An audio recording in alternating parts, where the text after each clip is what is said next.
Hello, and welcome to Fun Facts About Movies and TV Shows Part 3, where we find out about the awesome fun facts about, you know, the movies and TV shows and characters throughout, fictional characters, whatever.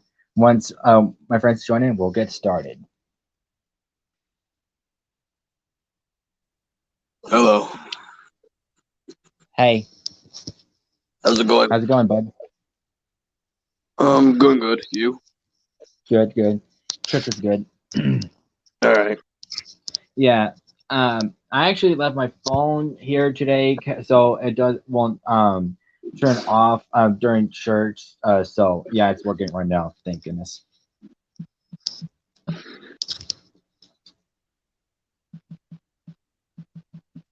Ooh. What the heck? Poppin'. Well, someone Sodor follow, but my tablet says Tony LA. Strange. Hello, Galaxy. Hey, how's it going? Felix, I'm Chris. I'm doing good. How are you, Galaxy? Fine. I was trying to test you about you made the last video from like a long time ago. I tried to test you it being blocked. I didn't Hmm. get it. Hmm? I said I didn't get your comments for some reason. Strange. I did it. Uh, uh, I also put the first fun fact. Okay, thank you, Blitz. I was trying to test you about this. You made the last videos. I watched that a long time ago when I was a kid. But it was funny. Oh. Oh, okay. Also, right.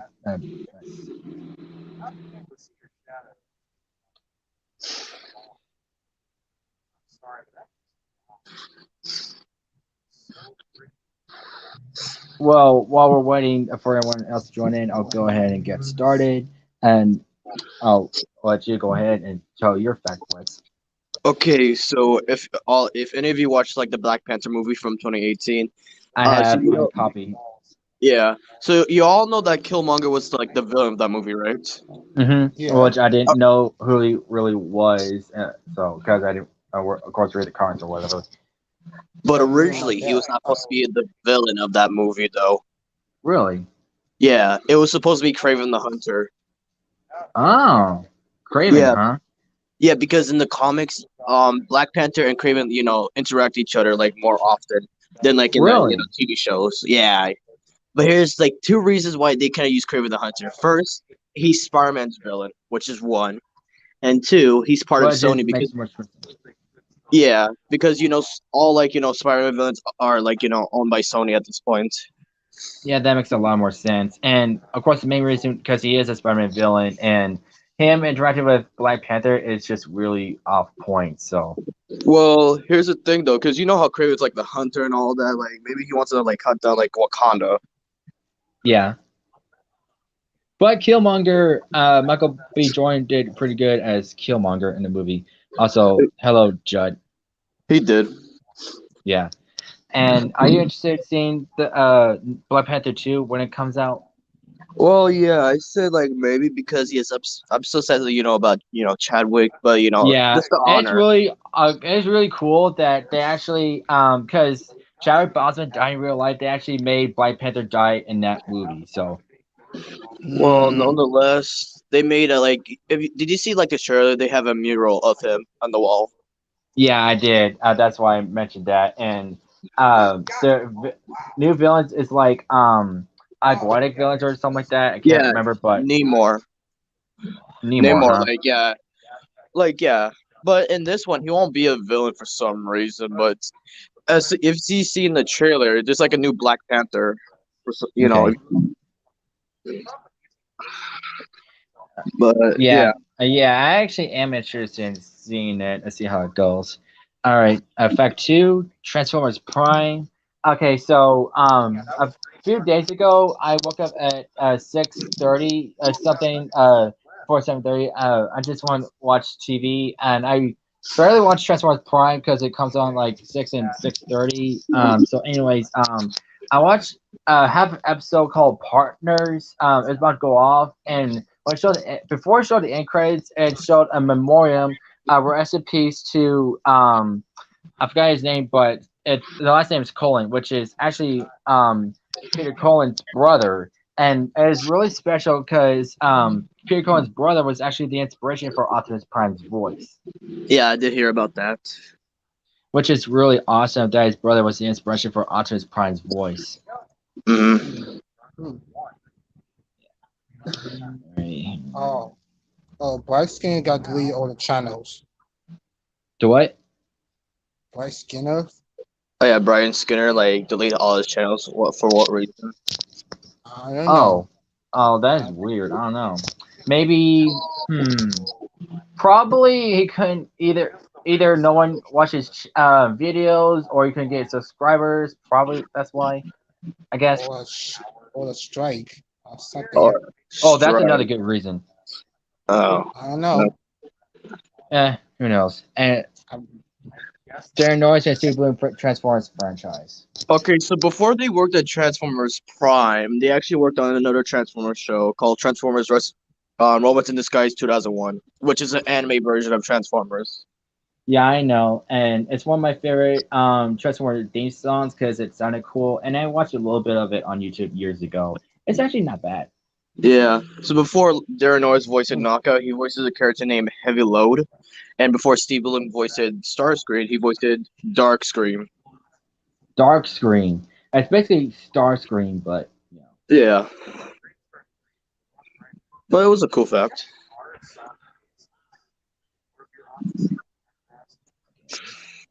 you hmm.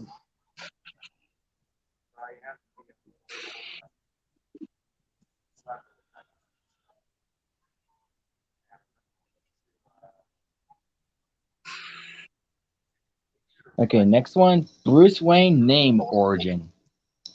So get this. I was looking up facts on internet. Bruce Wayne name comes from two real heroes. Batman's secret identity, Bruce Wayne, was derived from two historical figures. Robert the Bruce, a Scottish national hero, and Mad Anthony Wayne, a hero of the American Revolution. Hmm. Yeah, who knew?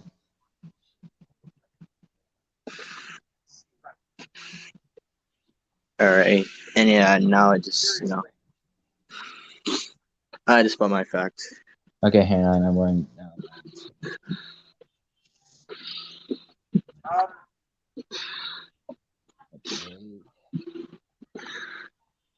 Batman actors in the MCU.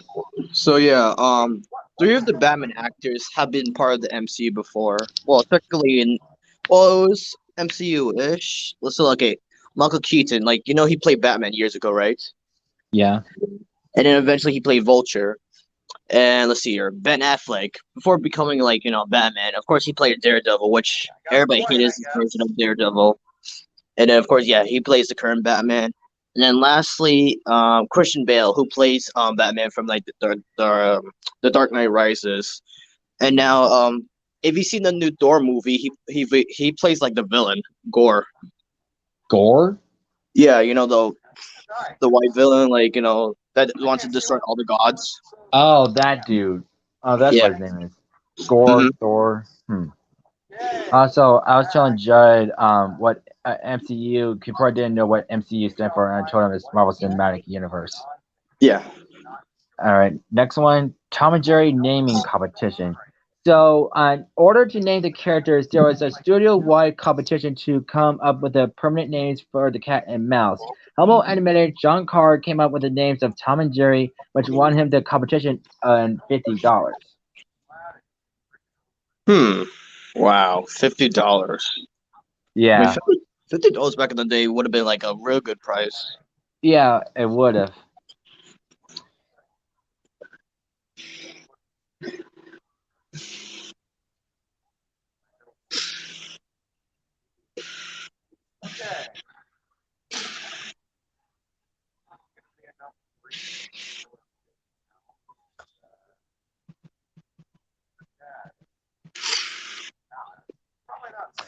Spider-Man, the first teenage hero. On top of the unpleasant Spider theme, Spider-Man had another hard sell. It was the first teenage superhero, or rather, it's the first teenage hero that was not a second to an adult superhero. Aside from the novelty of the concept that was done in an effort to make him more relatable, after all, a large portion of comic readers are teenagers. Seeing a hero that worked through some of the same problems as the reader only made sense. The formula worked and paid the way and made more teenage heroes come.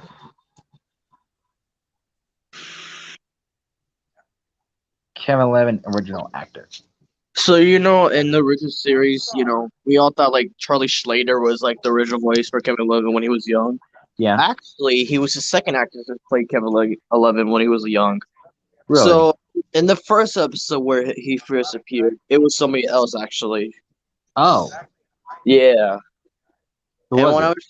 was it was some guy named Michael Ritz. Like I had to look into it more, and apparently he was also in Transformers, like Robots in Disguise 2001. Huh? I did not know that. Yeah, so like, and then I can hear like the difference because I did a comparison with his version and Charlie's like version.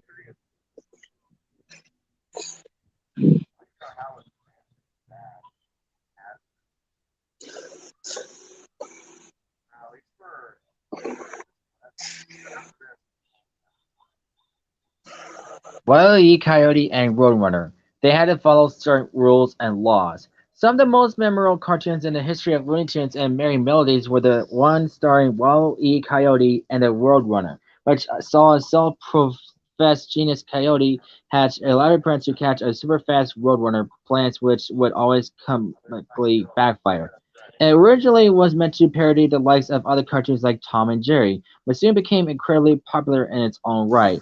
Interestingly, the writers came up with a set of rules that govern this series. These include restrictions such as the fact that Roadrunner was only allowed to harm the coyote through startling him with Roadrunner's trademark beep beep, which was the only thing it could ever say. The coyote is always more humiliated than harmed by his failures. Wherever possible, Coyote's greatest enemy will be gravity, rather than the Roadrunner itself. In addition, all materials, tools, weapons, and devices used by Coyote had to be obtained from the infamous Acme Corporation. Although some of the rules did end up getting broken at times, it is incredible to think that such a fantastic, entertaining series also managed to adhere to certain rules. Hmm. You won't believe this. What? Rosebud! What's up, my homies? Long time no see, old friend. Homies? Yeah, I just wanted to say that. Oh, that's Uh-huh. fine. How you been, Rose? I've been doing good, Christian. How about you? How are you doing? Good, good. I'm glad you're back in my streams once again. Yeah, I didn't know what else to do, so I figured why not hop on and just chat with you guys. Well, I'm glad you finally joined in. It's been a long time. Yeah, I mean it has. I've been kind of busy. Oh, hey, fresh or yeah.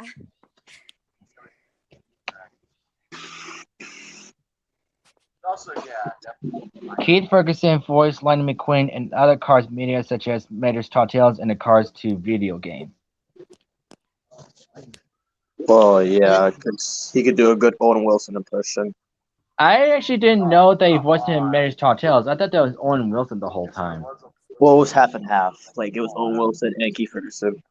Oh, okay. Yeah, I haven't seen Cars, but I'm doing good, Jude. 33,000 or 100, I don't know. So wait, you haven't Rose? seen Cars at all, Rose? No, I really haven't. I mean, I do have Disney Plus. I can just watch it from there. All three of the movies. And yeah, I was actually watching Drake and Josh on Paramount Plus earlier, and also that Selena movie from 1997 featuring Jennifer Lopez as Selena herself. You guys ever seen that movie, Selena? I've heard of it.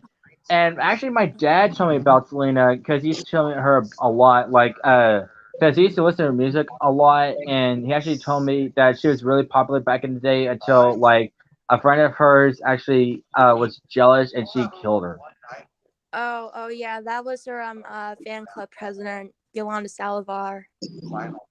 Trust me, I actually know it, and I've watched the movie a couple times.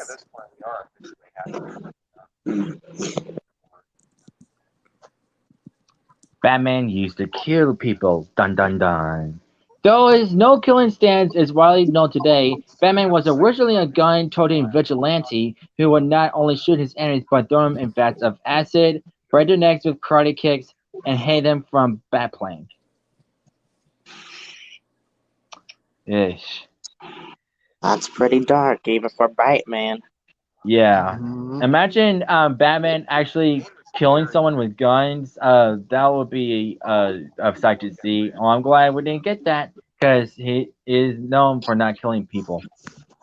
Yeah, Training. that would actually be kind of like a rated R movie or something like that. Oh I mean, yeah, like a DC definitely. rated R movie. I've never actually watched or seen any rated R movies at all.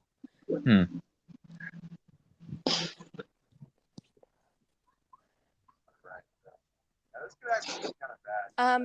So yeah, are you guys doing okay today? Yeah, Yep. we're doing pretty good, Rosebud. Well, that's How good. about you, Great. Rose? What? They said, "How about you, Rose?" Galaxy said. Oh yeah. I'm actually doing okay. Thanks. Oh, training today. Yeah, that is a good point, Fresh. Yeah. You won't believe this. Oh, go ahead, Rose. What? Oh no, I was just, you know. Okay. So Gotham City apparently got its name from a phone book. Batman writer Bill Finger said he came up with the name Gotham City by opening up a phone book and randomly putting his finger on Gotham Jewelers. Huh? Who don't know?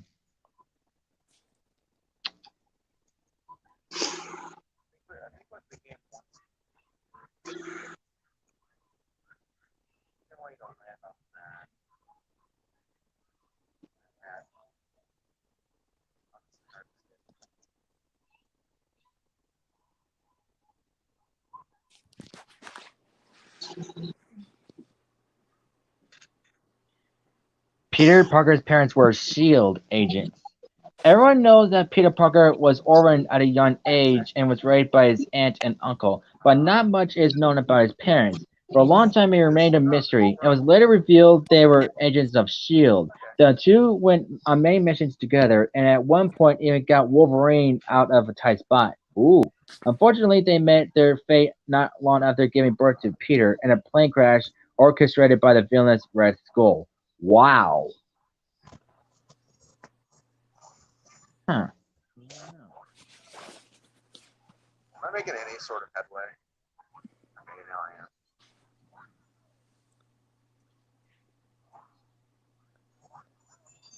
Okay, you know what? Chopworks redeemed itself. Not just in the Green Star department, but also just in this entire game. This was one of my least favorite galaxies the first time I played it. But now it's one of my favorite because I didn't have a rough time with it. That's the only reason why.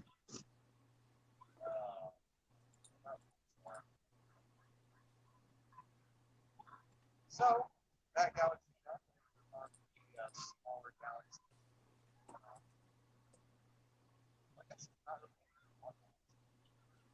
The first X-Men movie in '84. It was first movie script written in '84, apparently. With the X-Men franchise growing in popularity throughout the 1980s, Marvel Comics writers Gary Conway and Roy Thomas penned the first ever X-Men screenplay for Orion Pictures.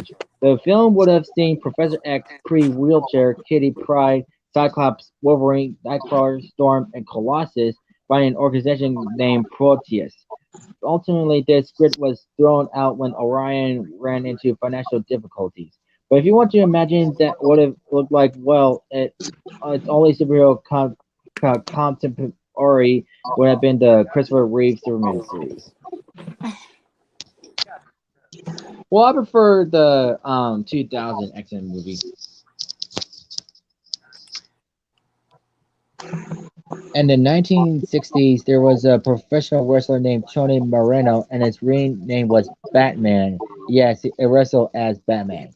Woo! Hmm. I had no idea. You know, that I- is actually kind of interesting. I did not really know that about Batman. Yeah. All right, what you got, Flex? Chris Hemsworth's like Chris Thor. Hemsworth. So fun fact, he actually did an audition for Thor. That's Um, right. It was actually Tom Hiddleston who No, no, played no, as no. Loki. Well, technically you're right about that, but his brother was, considered as the role as well. Which one? Liam. Oh, Liam. Yeah. So like, although he had auditioned, they wanted his brother Chris to like audition, but he didn't want to really do it. So like, they just gave him the role anyways, just like that. Huh. That's Well, I'm that's glad Chris Evert got the role as Thor because that's how I got introduced to both Thor and Chris Hemsworth, and he did a pretty good job. yeah. Hugh Jackman almost wasn't Wolverine. What? Jackman is so closely associated with the character of Logan, it's hard to imagine that it almost went to someone else. Nonetheless, actor Doug Gray Scott was initially cast as Wolverine for 2000 X-Men, but was forced to pull out when the filming of John Woo's Mission Impossible 2, in which he played the villain, overran. Jackman was cast as Wolverine 3 weeks into filming on the recommendation of Russell Crowe, who had been previously approached for the role. Son of a. Well, I also Huh. know another cool fact about Hugh Jackman. What? He used to be a teacher, a PE Oh, teacher. Yeah, I did not know that. yeah. Hmm. Hmm. Yeah, that is actually kind of interesting. They should make another like Wolverine movie, like Wolverine as a teacher, in disguise. That would have been cool. Maybe. Yeah. We'll see. Uh-huh. The Batman inspiration. The creation of Batman was inspired by Zorro, the Shadow, and Dracula. That's it. That's just what.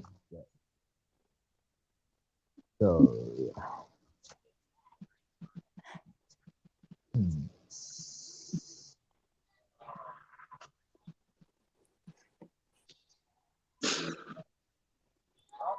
One green star.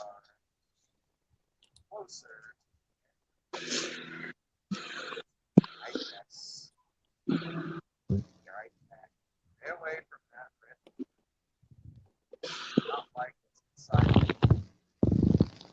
That dump. Back. That was clear. Back. One exciting. Oh, here it's fresh. Hey, fresh.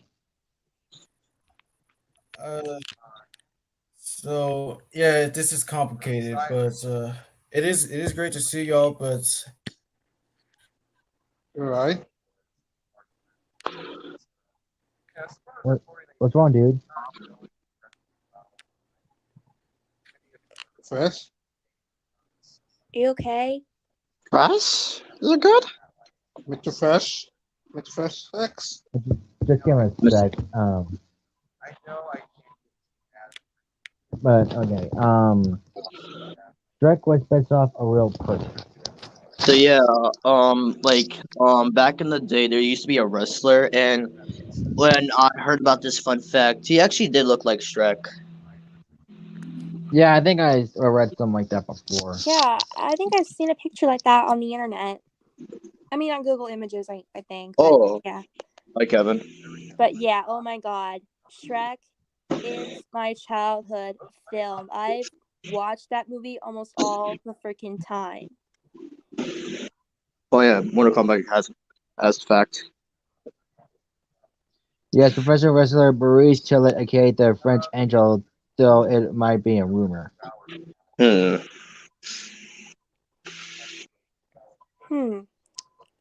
Wait, what the? Oh. Okay, that was actually kind of strange, but yeah. Yeah, that was strange. Yeah, for a second there, I thought Fresh was actually showing up as clone or something. I don't know why I even said that, but yeah. Oh my goodness. Oh. He has a twin brother. Oh, and he just Okay. Yeah, he just left. I'm sure he'll come back. Maybe. Yeah, I'm sure he will. But yeah, yeah. Oh, I remember another good fact.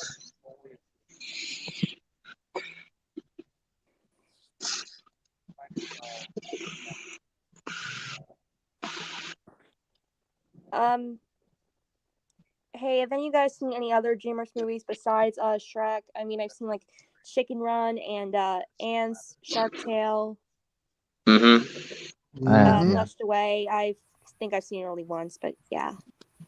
I didn't really watch the whole movie, but yeah. You alright, Fresh? Yeah, it's just some internet connection and stuff. It's just stupid as fudge. But as I was trying to explain, there was I had some challenging thoughts that I didn't think to go on TV tropes to help out with more trivia, so I decided to just give that a chance. So Okay, no, that's fine. If you didn't find any facts, you just join us for the fun. oh, of course, yeah. Like I decided to just give it a second chance, so I'm here. So yeah, I wasn't expecting Rosebud to come back, but yeah, she's back. I'm glad. Yeah, I got kind of bored, guys. So yeah, so here I am, just here chilling out with my kick charge gang or homies or Yes, you got. something. You're correct. You are. All right, cool. All right, a blood transfusion created She-Hulk. Okay. Many superheroes have female counterparts, and they all have unique stories of how they came about. The She-Hulk was created entirely by accident. Jennifer Walters was a top lawyer and was shot by a mobster. The injury led to her need for a blood transfusion, and Bruce Banner happened to be the donor. His game-infused blood meant that Walters' blood was altered, and she too was able to turn into a Hulk. Makes sense. Yeah. Yeah. It kind of reminds me with the main Spider-Man 2, if they had another ending. So basically, you know how Gwen fell, but this time she didn't survive. But she has to get like a blood transfer, and like that's how she became Spider-Gwen because donating blood. Also, why do I hear bag crumbling? Not me.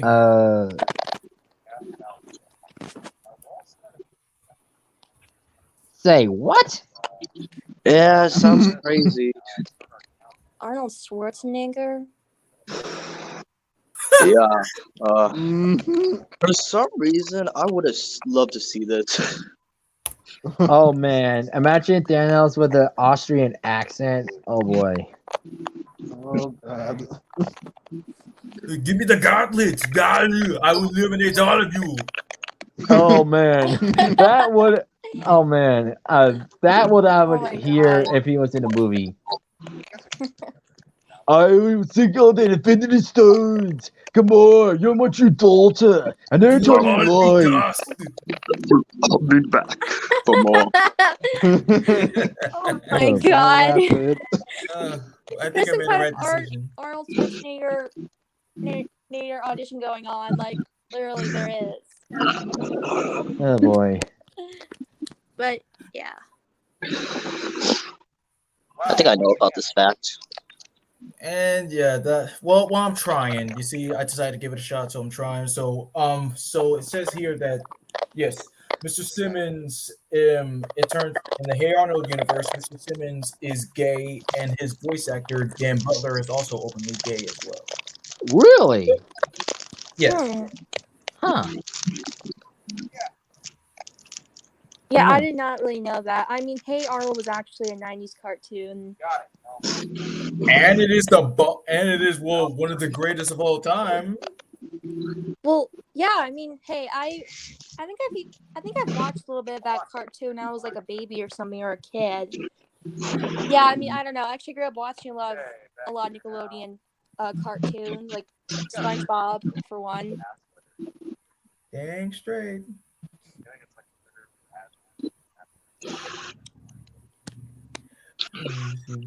Oh yeah, and also Cat Dog and the Fairly Odd Parents and all those other classic cartoons. That's right, Rosie. X-Men and the Last Stand first ever post-credit scene. The tantalizing post-credit scenes might be closely associated with Marvel Cinematic Universe today, but the first modern example of a tag scene on a superhero movie actually happened in X-Men: The Last Stand. Here, a post-credit scene reveals that Professor X has survived his apparent death at the hands of Phoenix by transferring his mind into the vegetative body is seen earlier in the Moyer's lab. This was seen in 2006. And just 2 years later, the buzz created by Iron Man's post-credit scene helped ensure that no cinema worker would ever get a theater cleared up following a superhero movie ever again. So yeah, I did see that end credit scene of X-Men 3, which shocked me that Professor X was alive because he apparently transferred his mind to that one dude. Alright, what you got here? Ka-chow! Oh wow! Oh, nice. Yeah, I'm just showing off this random Lightning McQueen Cars notebook that I had. That was really good. Gear done. Wow! Yeah, I keep most of my notebooks and stuff like right here. Really good. And this is where I keep most of my sketch pads and That and was this really one drawing good. that I've done on a YouTube video on how I draw my anime, half cartoon, half anime characters, and yeah. I mean, this is where the art magic happens for me. It's enough to make any cartoonist cry with joy. Yeah, that is right.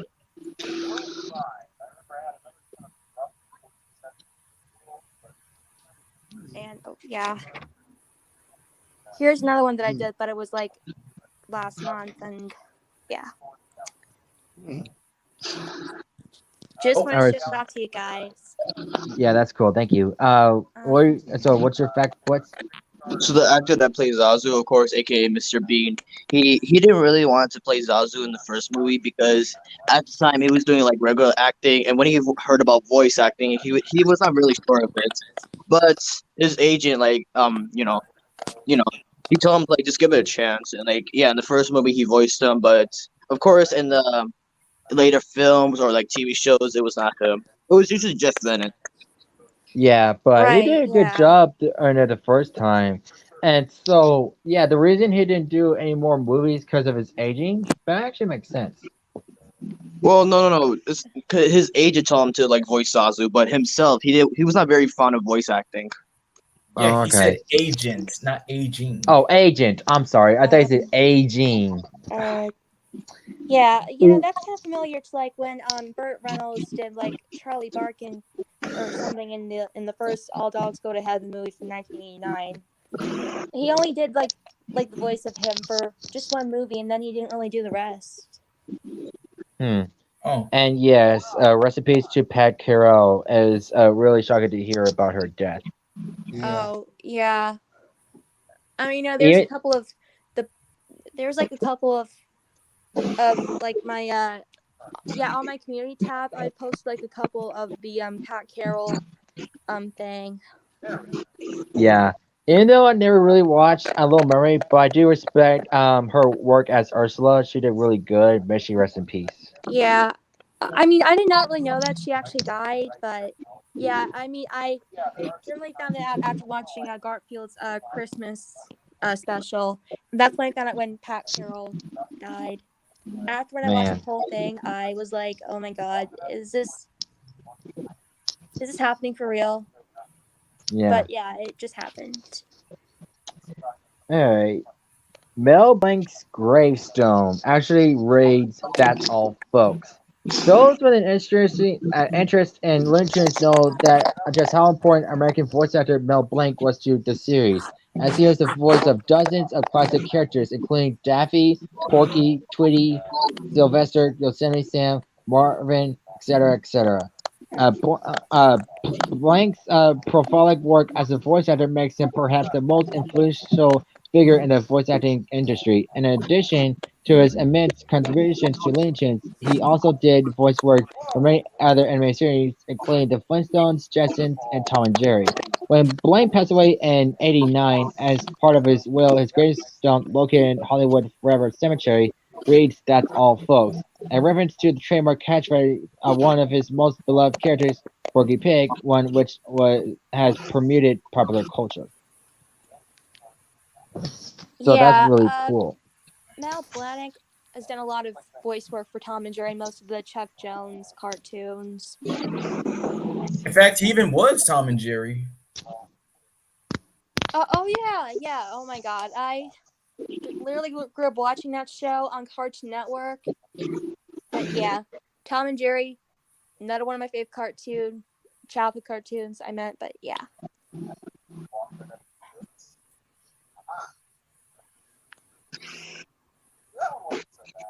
Oh, looks like I took this for granted and stuff. Paul the Lover Kronk. The what? Oh no, the comments. Oh. Oh, yeah. Yeah.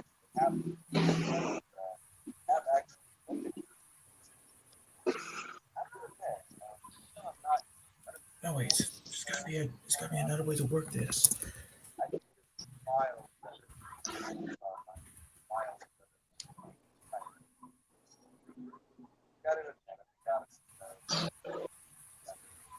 Ah, yes, it worked. Okay, believe it or not, Ursula was actually inspired by a drag queen, a famous one to be exact.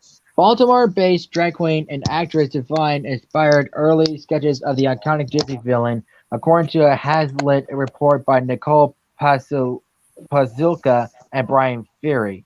Unfortunately, Divine died a year before the movie was released and never got to see the character come to life. Oh, another Ursula fact, and it's Yeah, actually I did not really know that about the iconic sea witch from The Little Mermaid.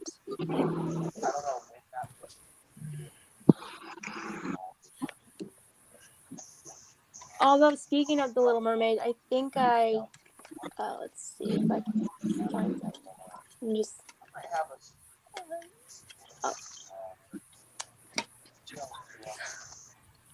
I Ursula. actually have the DVD disc for The Little Mermaid 2-disc special Cool. edition, and Also, nice looking bed. yeah, sorry. I just. Oh, that's fine. off the disc. Your bed looks really nice. Whoa. Thanks. What? What? Whoa. No, about like Christian's fact, because I know the actress. Okay, so yeah, Disney wanted B. Arthur to voice Ursula. Pat Carroll was the first choice for the voice of Ursula. The studio wanted Golden Girls star B. Arthur to voice the Sea Witch, according to Alan Newworth's book, Making Tunes Inside the Most Popular Animated TV Shows and Movies. But apparently, Arthur's agent wasn't a fan of the idea. But it actually would have been interesting to see B. Arthur voice someone, because that would have been her first time, but. Yeah, I mean, she did do the character Blanche in Golden Girls, I think. Actually, she voiced as Dorothy Spornak in Golden Girls. Oh no, wait, I'm sorry. That was. God, I did not really know that. I'm sorry. I thought that was like. Yeah. That's fine. I watch Golden Girls a lot, so. Yeah, I mean, I've seen a little bit of the episodes, but yeah.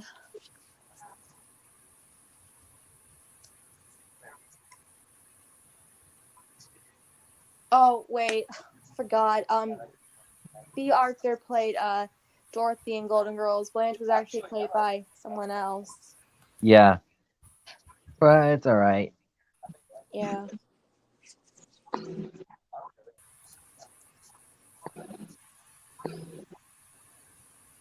But yeah, I did not really know that B. Arthur was actually, I don't know, chosen to be Ursula. But yeah, that didn't really happen. Yeah. That's how I got used to B. Arthur because of Golden Girls. And she actually appeared in a show before Golden Girls called Trat. But that'll come to me. But anyways, Are you familiar with the song "Part of Your World"?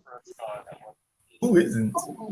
Okay, so it originally was almost cut from the film. Part of Your World was almost removed from the film after initial TS screenings showed audience members weren't loving it, according to Disney Plus documentary Howard about late Disney lyricist Howard Ushman.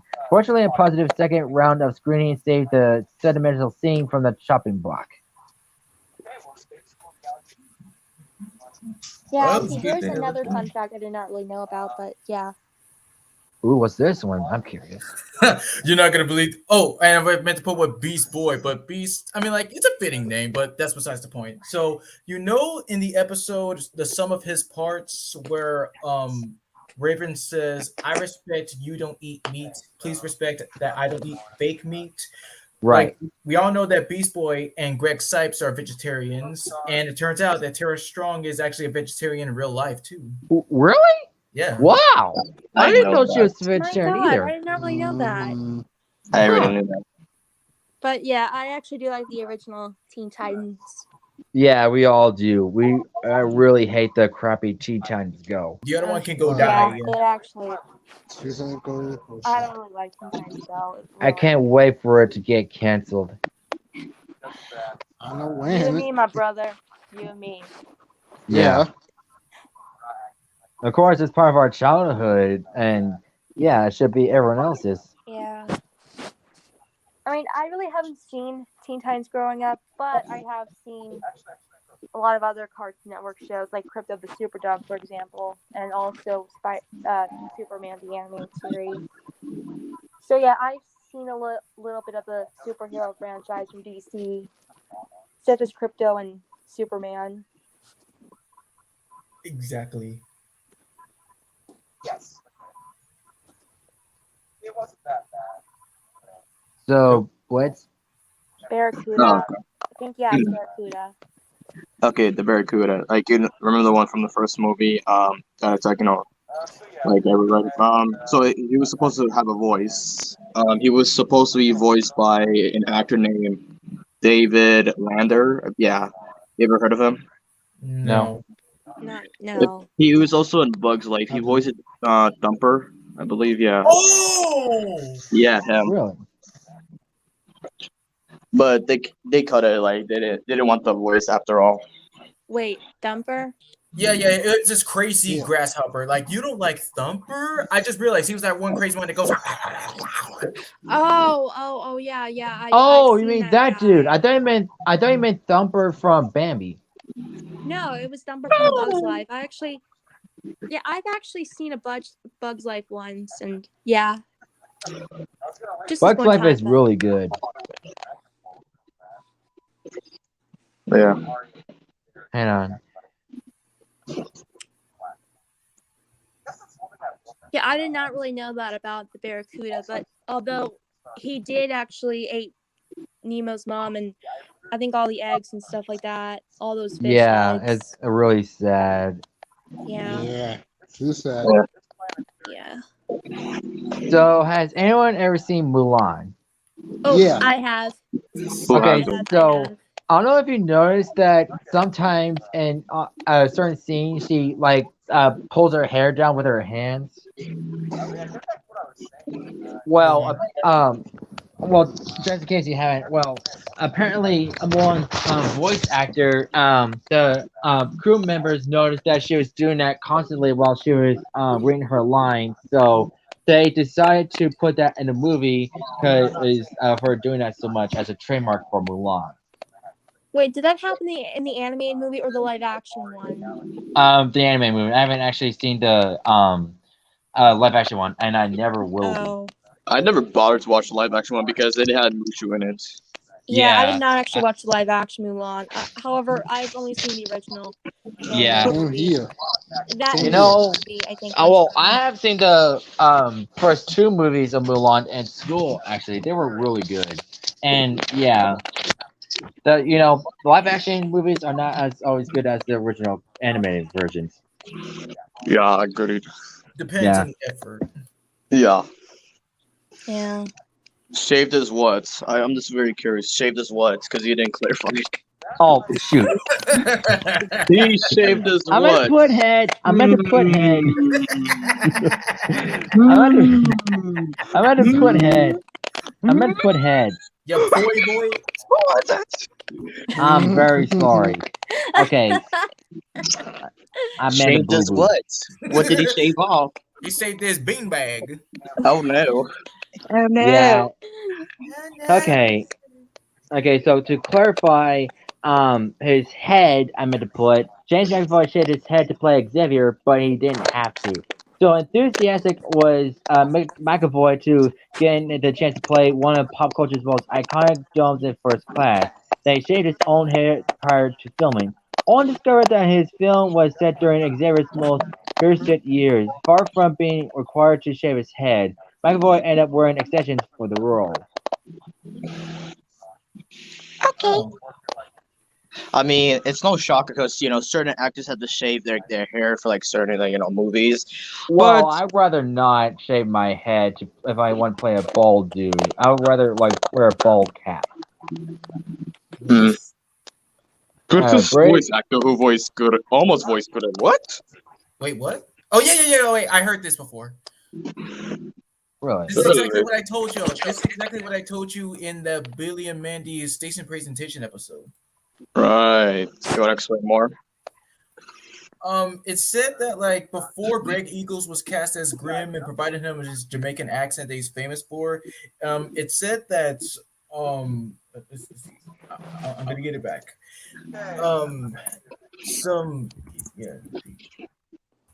Well, yeah, I'm gonna get it. Okay. Okay. It says.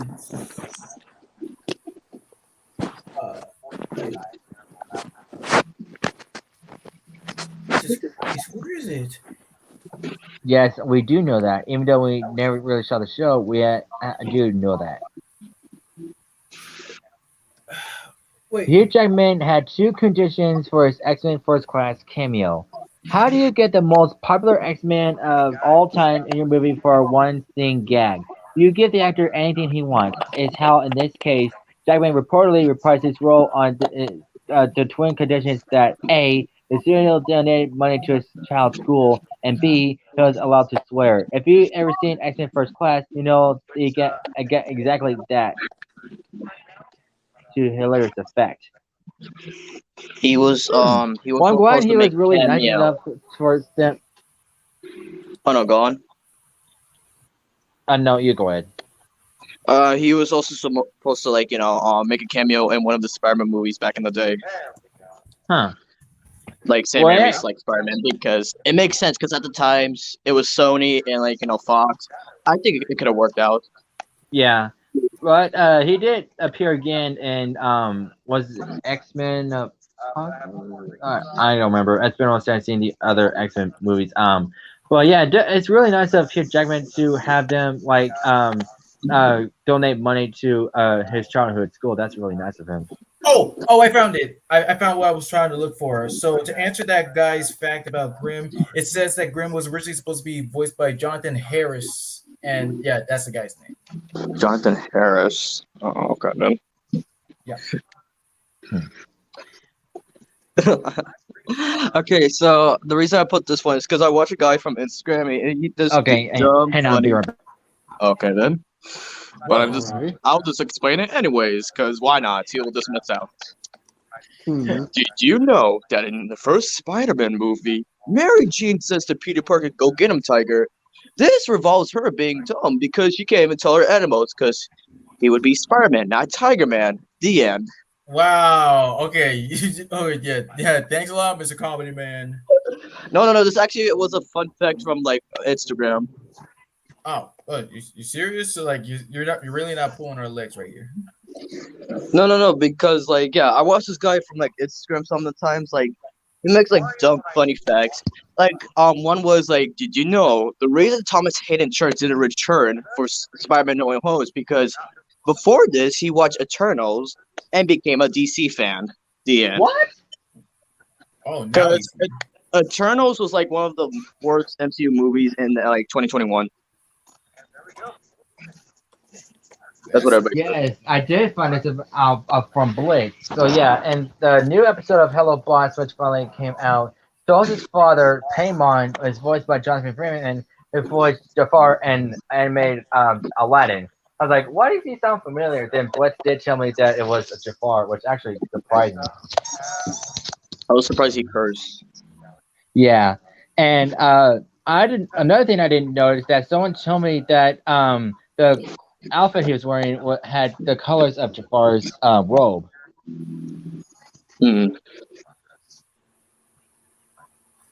Melissa almost voiced Brad in My Life's Changed Robot. Melissa who? I think that's supposed to be her last name, if I'm not mistaken. I'm gonna look it up, but to just see if it was. Not if I got there first.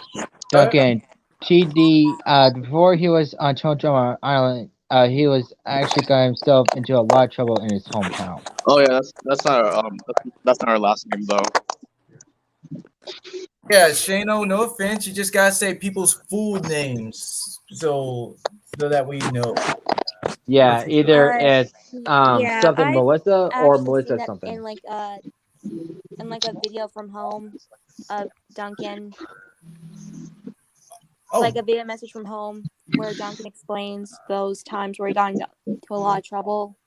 Yeah, like one I saw where he looked like he was escaping, but it was actually like he escaping from prison or on that juvenile act Yeah, thing. I mean, before he actually went to prison, he'd done a lot of stuff, like, I don't know, having a pool party in the fountain, and then there was that Happy New Year son, then selling his father's hairpiece as a pet.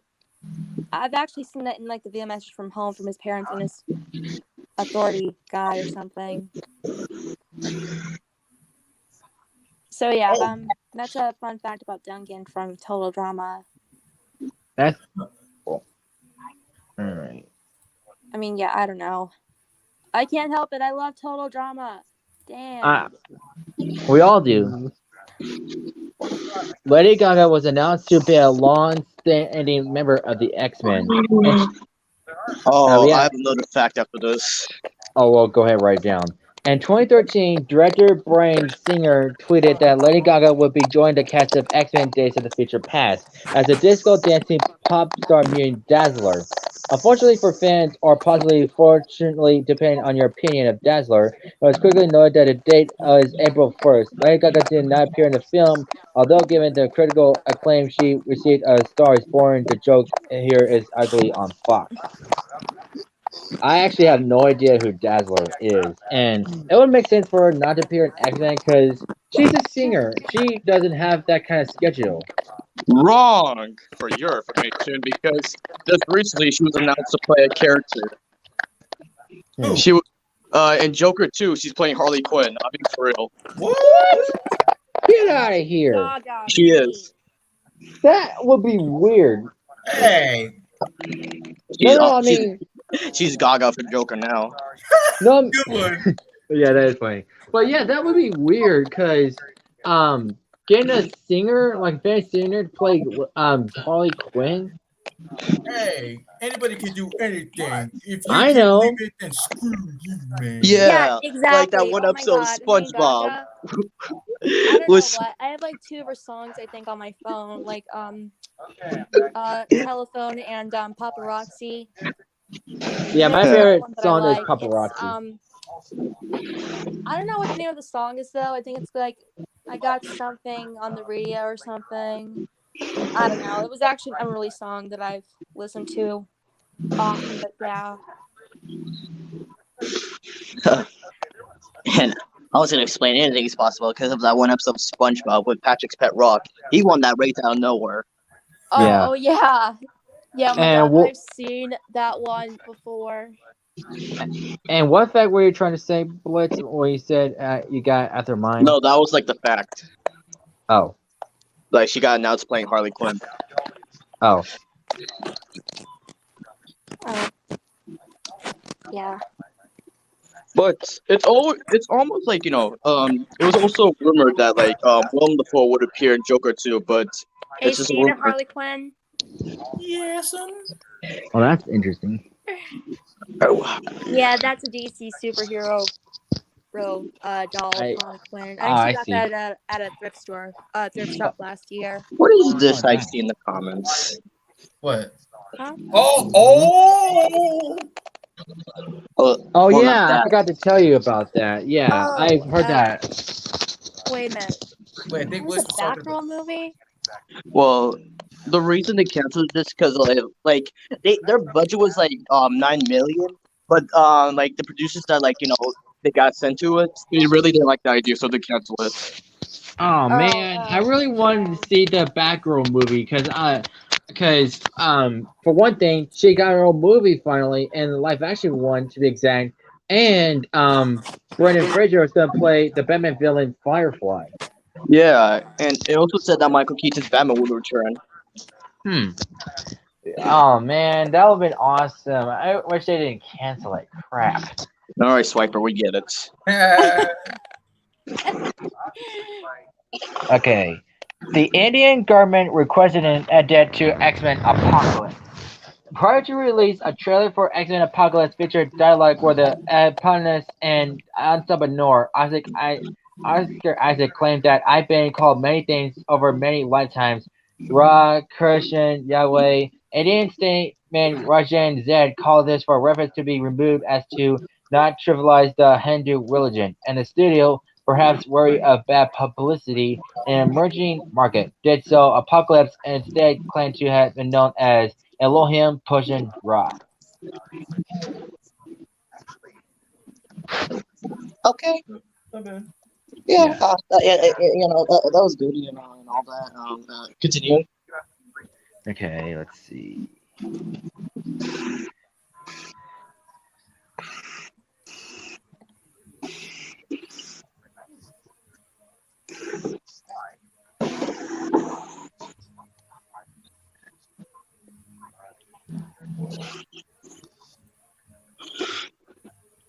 Yeah, like I like that.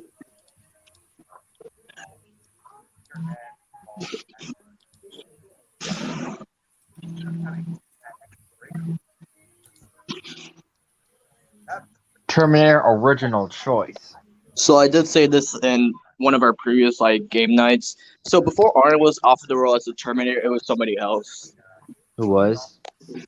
Let me give you a few hints because his name will draw attention. So let's see here. His last name is a reference to a TV show, cartoon wise. Okay. Hmm. I'll give you a hint. Yellow. Yellow. SpongeBob? Yellow. Nah. Okay, wait, no. Woodstock. Nope. That's not it. Simpsons? Yep, you're there. Oh. Oh, my wait, God, are I you should have Jim? gotten that one. I should have Yeah, I should have gotten that one. You don't mean Yeah. OG Dan Simpson. Castellana? O.J. No. Simpson? OG Oh. Simpson. Simpson. Yeah. What? Get Yeah. out of here. Ah. I don't know. This is back in the day. People make these kind of decisions, but what are you gonna do? Well, I'm glad because I don't even like O.J. Simpson. Because have you heard about him? He's not really that of a good guy. He killed his wife. Oh yeah. Oh my God.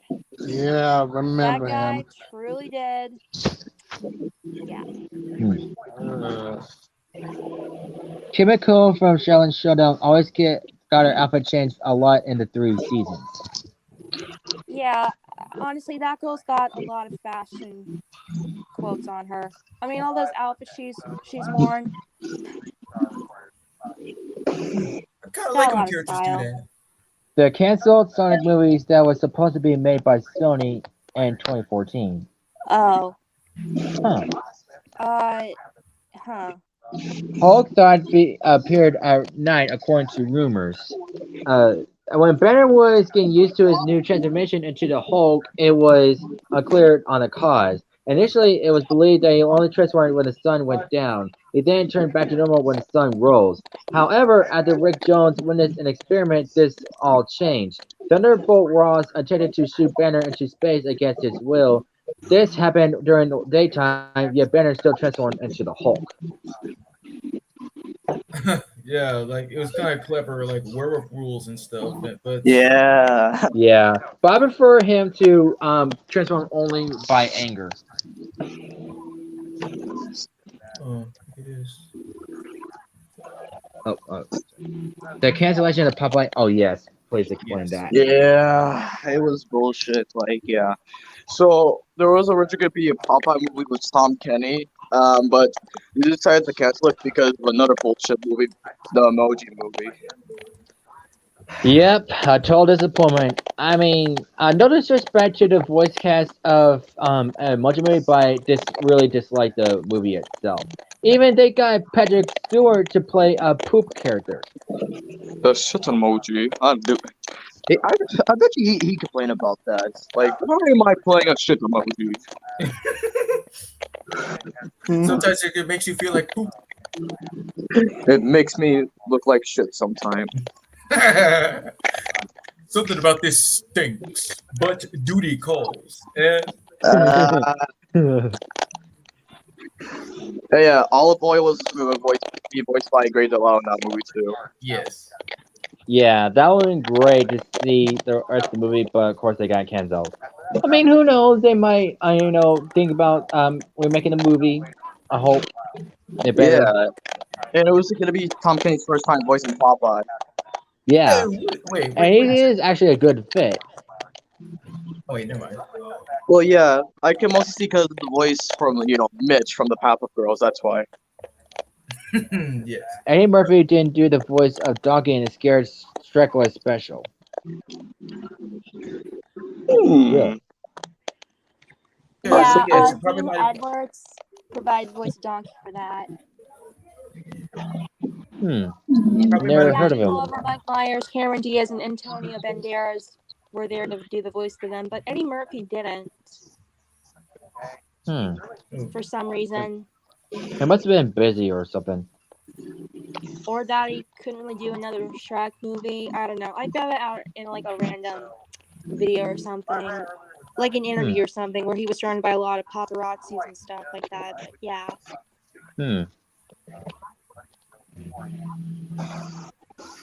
But yeah, I have not actually seen Scared Shrekless. I've seen like all the original Shrek movies, even the Ghost of Lord Farquaad and Shrek the Halls I've seen, but the Scared Shrekless, the holiday special, I didn't. But yeah. Okay. Yeah. Hugh Jackman ad-libbed Wolverine's catchphrase. Hugh Jackman ad-libbed Wolverine's catchphrase to ensure she got into the movie. Ever since his introduction, Wolverine has been known for calling people blub. In fact, he first uttered... Do what? Oh, I thought you said something. Wolverine has been known for calling people blub. In fact, he first uttered the line in 1975's Uncanny X-Men 94, and what was only his fourth published appearance. However, the script for the first X-Men movie didn't include the word at all. Jackman threw them in during filming, and luckily for fans, one did make the cut. No Wolverine pun intended. Huh. Who knew? The cancellation of Hong Kong Phooey movie. Say what? So there was a movie that was in the works years ago, and it was supposed to have Eddie Murphy voice the character. Whoa. I never even watched Hong Kong Phooey, but I have heard of it because I've seen the commercials on Boomerang. Yeah, even the theme song was catchy. Yeah. Hong Yeah, I've Kong actually seen that Phooey. show on Cartoon Network before. And wait, all right. You guys talking about this character? Yes. Yes, that's Hong Kong Phooey. Bro, I've literally seen that show on Cartoon Network too as well. My God. I was curious to see it if it showed on Boomerang besides the commercials, but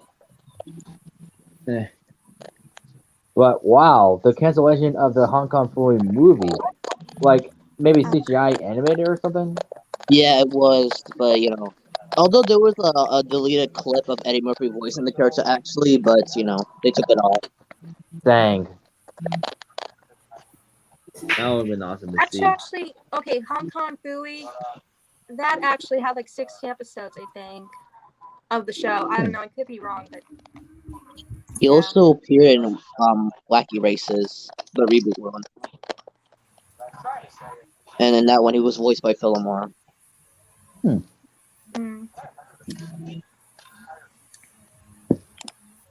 Mark Munson is the guy who voiced Donkey in Shrek video games and also Mushu in Mulan too.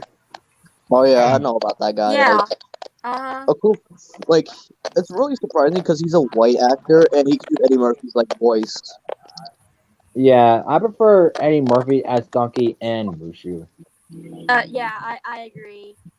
I mean, I don't know why he didn't really do Mushu and Mulan too. I guess it's because he's got a busy schedule.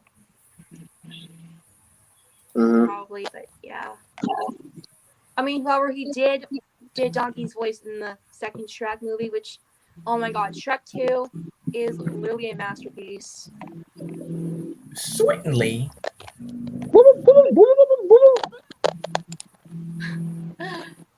The Jetsons was inspired by a book.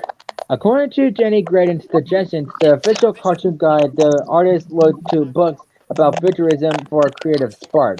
A primary source was 1975 and the changes to come by Arnold B. Barak, which featured a man flying a jetpack and LA's ironic UFO like chemosphere house on the cover. Take a look at some more. Oh, I don't know what the most, but Hanna-Barbera. I did not really know that. me neither. Yeah, and I've watched that on Cartoon Network before. Boomerang on Cartoon Network. and fun fact: last week was George Jetson's birthday, his first birthday, because he was born in 2022. Oh yeah. Oh my God. Yeah, I did not really know that, but yeah, like literally, yeah. Tom Cruise MCU. So before Robert Downey Jr. was offered the role as Iron Man, Tom Cruise was the first one. Wait, Tom Cruise? Yeah, Tom Cruise. Yeah. He didn't. He turned down the role because he thought it was like pointless. But years later, after seeing Robert's performance as Iron Man, he easily regretted it.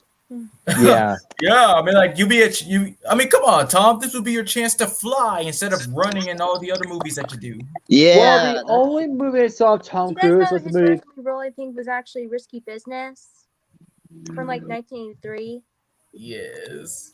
And Well, he was also one of the Outsiders in the Outsiders movie as well. I think. Oh my God, I don't really know. Well, the I first. also have the DVD for the Outsiders, but yeah. Oh, and also I read the book back in high school, 2 times. That and I watched the movie as well, again 2 times. Kingdom of the Sun canceled from Disney 2000. Oh, also another thing about Tom Cruise. So there was a rumor going around, especially with the new Doctor Strange movie, that he was gonna play Superior Iron Man, but that never came true. Oh, really? Yeah. Okay. Jetson lasted only 1 season. As hard as it to believe, the Jetson only originally ran for 24 episodes from 62 to 63. If you grew up watching reruns over the next couple of decades, you're seeing the same stuff recycled again and again. The cartoon was revived for 51 more episodes in 1985. The cancellation could have been attributed to lack of color TV sets in the future, just wasn't as spectacular in black and white, but likely had more to do with competition. The show was up against Walt Disney's Wonderful World of Color and Dennis the Menace, fighting for the same Sunday family demographic. Wow. Phil Hartman was a forgotten voice actor. Oh yeah. Yep. Yeah. Hi, I'm Hartman. Joy McClure. I knew him from The Simpsons. He did the voice of Troy McClure and also Lionel Hutz. Yep. He was also in Dennis the Menace, one of the older TV shows, and Darkwing Duck. Yeah. I've actually found it on his voice actor profile. Oh yeah, he was also in that movie I seen called How I Got Into College. Yes, Really? he was. Oh yeah. Okay, I haven't actually seen that one, but I know he was actually in Jingle All the Way. I have seen Jingle All the Way. It's a really good movie. Really? I have not actually seen it. It's pretty good. And there's a second one that actually has Larry the Cable Guy in it. Yes. So, anyways, yeah, Hulk was inspired by Frankenstein.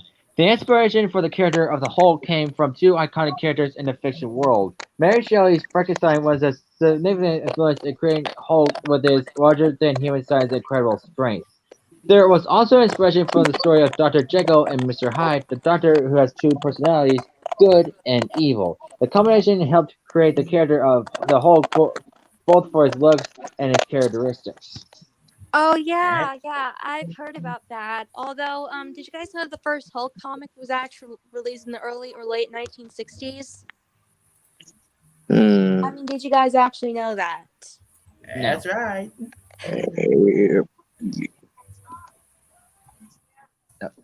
Yeah. Also, I've not read Mary Shelley's Frankenstein, but all I can say is for that, it's alive! It's alive!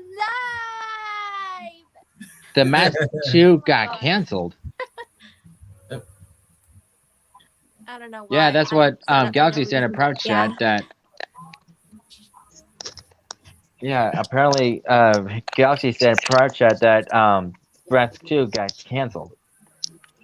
Yeah. Oh, no. Also, yeah, speaking of Frankenstein, I want to show you guys something. Okay. Hold on. Let me. Yeah. Let me.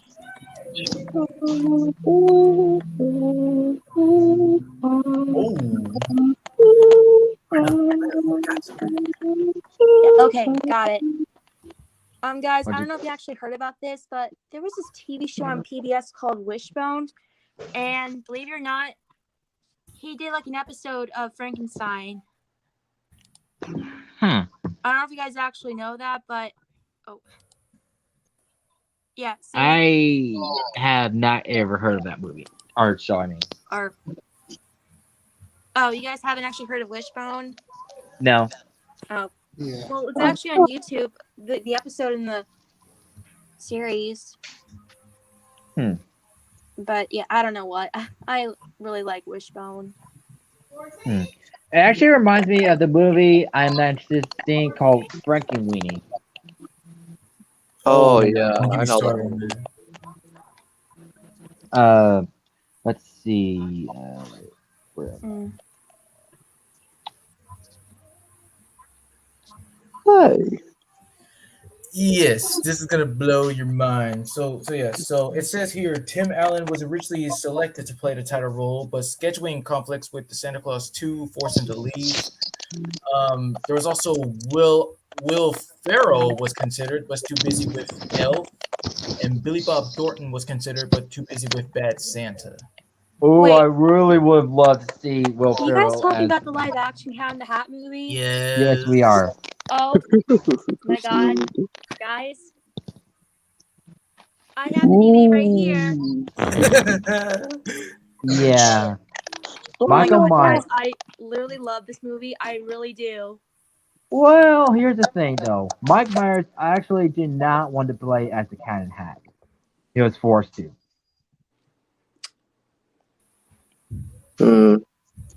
Well, so why'd you So- skip my comment? What was that? This one? Oh yeah, that one. Rude. Phil Hartman Futurama. Yeah, so the character Zach Brannigan that was voiced by Billy West was supposed to be voiced by Phil Hartman. But instead, Billy West did an impression of Phil Hartman himself. Yeah. Oh. Hey, I did not really know that about that. Yeah. Yeah, I have seen Futurama. Once. I've only seen like clips of it on YouTube, and yeah. Hey, Fry, you could buy my shiny metal ass. It doesn't look so shiny to me. It will be when your mother kisses it. Oh! Oh man. Chris Pratt was going to voice Mario and Garfield. I knew about this. Oh, yeah. I mean, he is or was going to. There's a Yeah. difference. Like he just like sorry, bro. You just gotta say what you mean clearly. Oh yeah, and the Garfield movie. It has a release date. It's coming in 2024. 2 years? Oh, What? I mean, what do you expect? Chris Pratt's gonna be voicing Mario next year, and then the year I after. know, but 2 years wait for Garfield. I'll be 23 in 2 years. So Yeah, and I'll be 24 And- in 2024, but yeah, I don't know what. My God. Okay, Garfield. I love that fat orange cat. Hmm. That- Yeah. Yeah, what? But yeah. And I hate I think I've Mondays. seen Garfield and Friends growing up. Yeah, I've seen that cartoon when I was a kid, but yeah. Yeah, I got introduced to Garfield because of the live action movie. Same. Yeah, the Garfield show. Garfield And Garfield's show on Friends. Cartoon Network was really good. Yep. Oh yeah, I've seen a couple episodes of that, the Garfield show. Yeah, we know. Yeah, disguised. Gilbert. Oh, Gilbert Gottfried. Free. Gottfried. I'm sorry, my bad, Gottfried. Mm.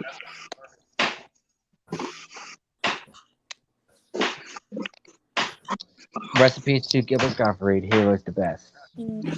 I won't you fart. This will never work. What are you Yeah. making? What surprise! I think I'll die from a heart attack on that surprise. Have you ever heard of a show called Wife Swap? Say again, one more time. I heard of a show called Wife Swap. I've heard of it, but I haven't really watched it.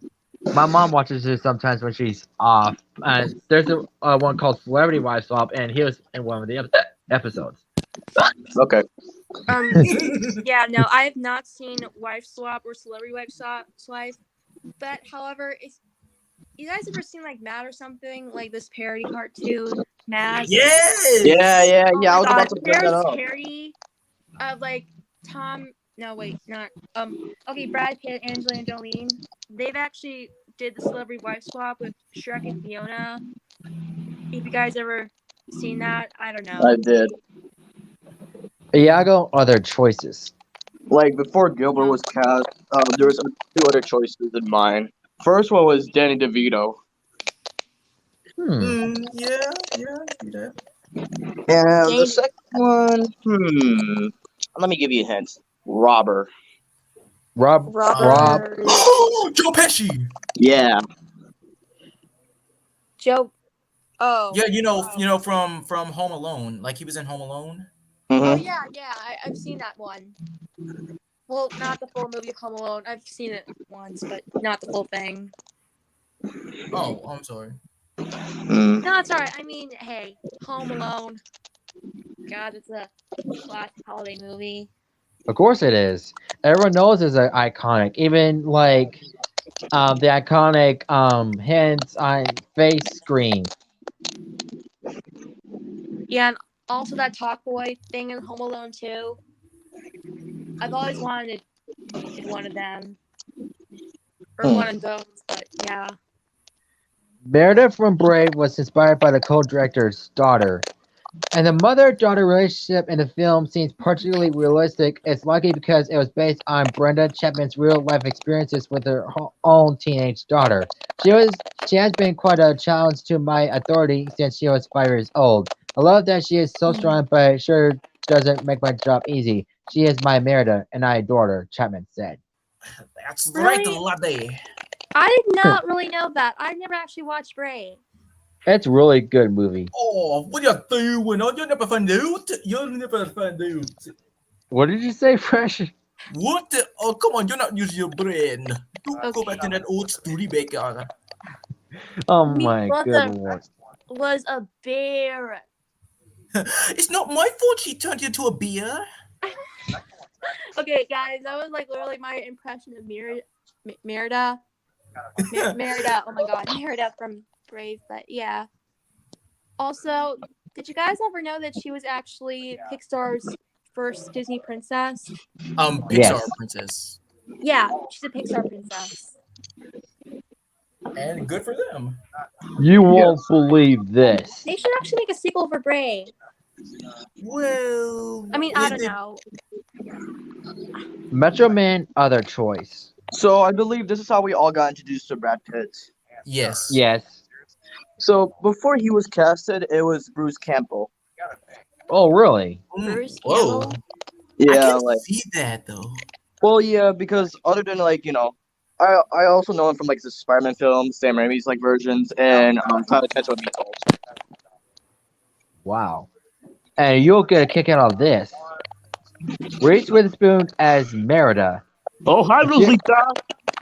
Yeah. Due to scheduling conflicts, apparently Witherspoon was replaced by Scottish actress Kelly MacDonald, which is only appropriate. Yeah, it doesn't really make sense for Reese Witherspoon to play as Merida because Reese has a southern accent, and Merida is supposed to be based on Scottish lore, so she needs like a Scottish actress. So you don't need to be you don't need to be the exact nationality to play a character of that nationality, you ding dong. I mean, But can Reese Witherspoon do a Scottish accent? It doesn't matter. There's always That a shot is- at anything. that is who's John Imagine with the Scotsman. That is true. I would love to see John Maggio as playing as her father.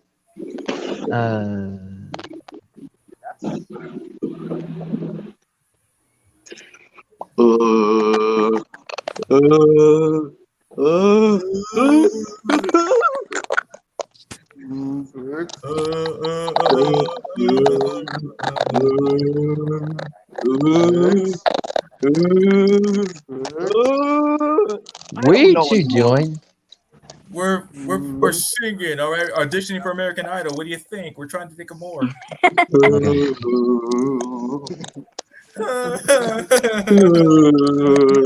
Are you guys I'm sorry. What? were you guys actually trying to sing for American Idol? Well, sometimes I sing in private and stuff, but yes, I try to work on singing.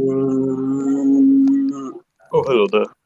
Karen Diaz retired from her character Fiona. Wait, you sure about that? Because she's back now. Yeah, She is? yeah. Wait. She I did came out not from retiring? Yeah, she came back, and it's all thanks to Jamie Foxx. Yeah. Wait, they see Jamie Foxx? Like how? Okay, so I'm gonna go back online. It said something about let's see, her returning to acting, and it's really amazing. So it's it says that let's see. Yeah, I did not really know that. I mean, she actually told the media that she was actually retired from her character, but I did not know she was back already. I mean, okay, seriously, Fiona, by day one way, by night another, this shall be the norm, yada yada yada. I did not really know that. Yeah, because we all knew that Karen retired because she was tired of traveling. Yeah, but luckily she came back because of the man himself, Jamie Foxx. Which is interesting, which I didn't know she came back. I wonder how Jamie Foxx convinced her. I mean, Jamie Foxx is like one of those actors that you can't be mad at. I remember this one time he did a Mike Tyson impression. And yeah, and he's really nice. Like, if you've seen him in his show called Beaches Dam, he's really nice. Mm-hmm. Yeah. I actually got to introduce him live action. Shoot. Well, I can't- animation-wise, I can say for everybody, but at least was Rio. Yeah, I got to introduce him to Rio as well. For me, live action was Due Date. Yeah, Due Date. That's how I got introduced to him. You've seen that movie? How is it? What? Yes, I have. Of course, I have watched the movie. It's one of my favorite movies. That actually got me to watch that movie because it's one of his as well.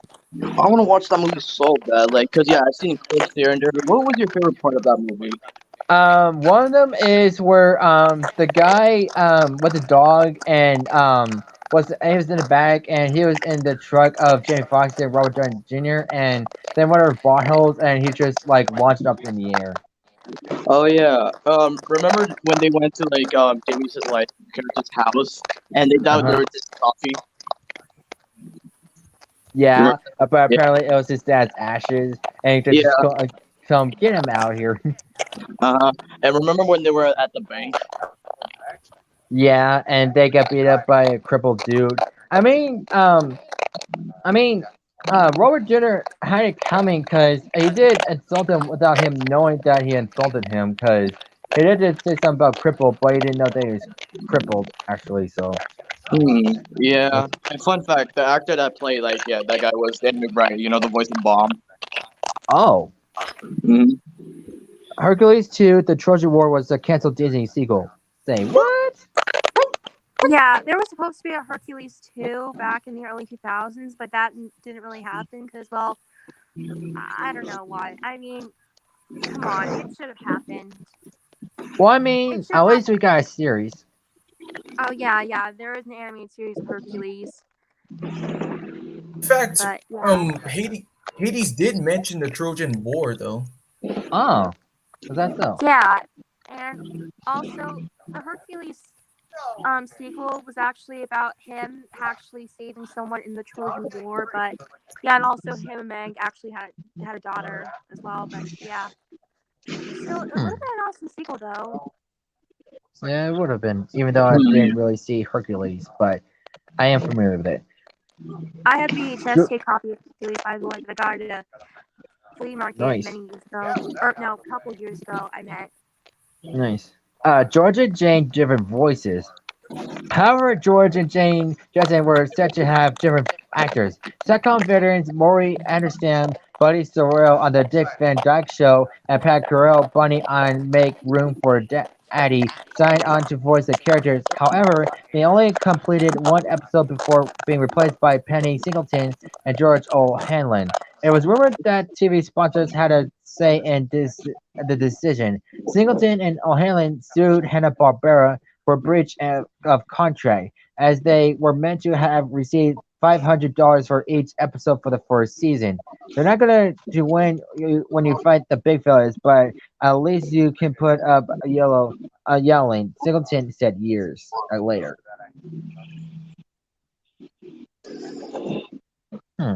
Interesting.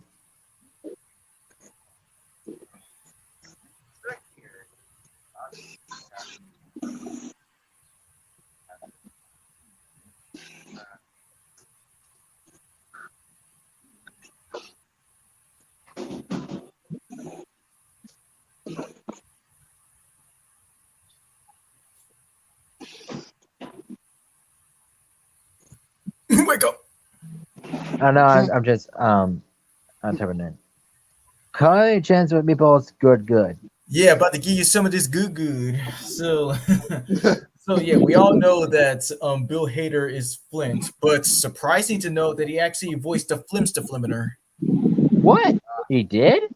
Yeah, like like when he said "cool machine voice" and cheeseburger, that was him. Wow. Huh. That is interesting. Holy shit, that's pretty cool.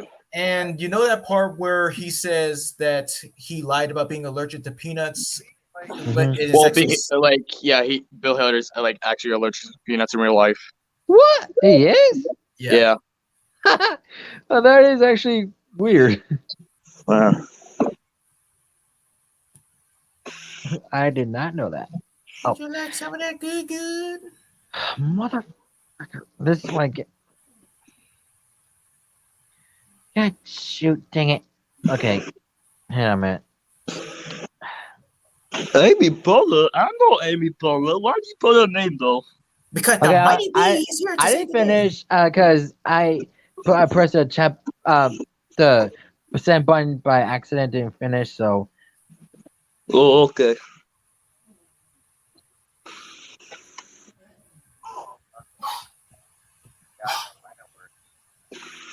Okay, the Jetson movie 1990. So yeah, around this time, of course Brad Garrett was in it. Other notables.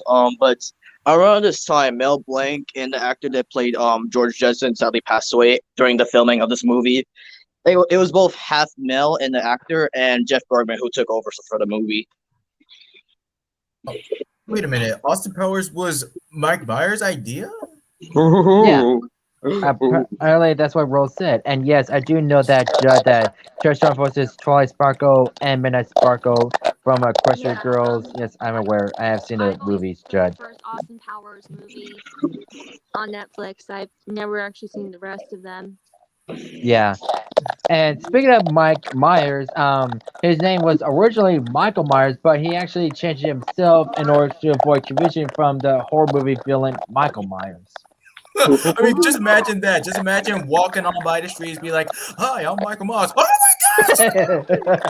Yeah, I mean, seriously, like, cause I bet people, many people back in the day were probably scared of Michael Myers in the movie Halloween, and the guy Mike Myers, if his name was Michael Myers, he say, "Hello, sir, my name is Michael Myers." Like, wait, what? You're Michael Myers? Oof, I'm gonna kill you now. Yeah. All Get right. away from me, Shrek! The robot May's name is spelled different ways. Quick, how do you spell the name of the family robot maid? If you say either Rosie and Rosie, you're correct. The first episode of the series is titled Rosie the Robot and 85 reboot. However, there was adjustment as seen second episode Rosie Comes Home. Like Rosie Rosey and Rosie Rosie. I did notice that when I was doing research. Like, I don't know why they did that. Yeah, do for, let's see. Do you think it's fitting if it's SEY or SIE? The second one. Okay. Yeah. Amy Poehler and Monsters vs. Aliens. So yeah, you told me about this. What shocked me when we did the transcript of Monsters vs. Aliens. Apparently, Amy Poehler was in the movie. She voiced as the computer that was a computer on a ship of Galaxar. So yeah, she apparently is the computer. Yeah, it's what's so funny about this movie is like one of those times Amy Poehler and Will Arnett and they moved together. Yeah, and one of those which I got introduced to both Amy and Will Arnett was the movie Blood to Glory with Will Ferrell and John Heater. Hmm. Kevin James and Barnyard. Oh yes, I do know about this. Oh yeah. Yeah, have you guys ever seen Barnyard? Yes. Well, I I have, but not the full movie. Milk me. Yeah.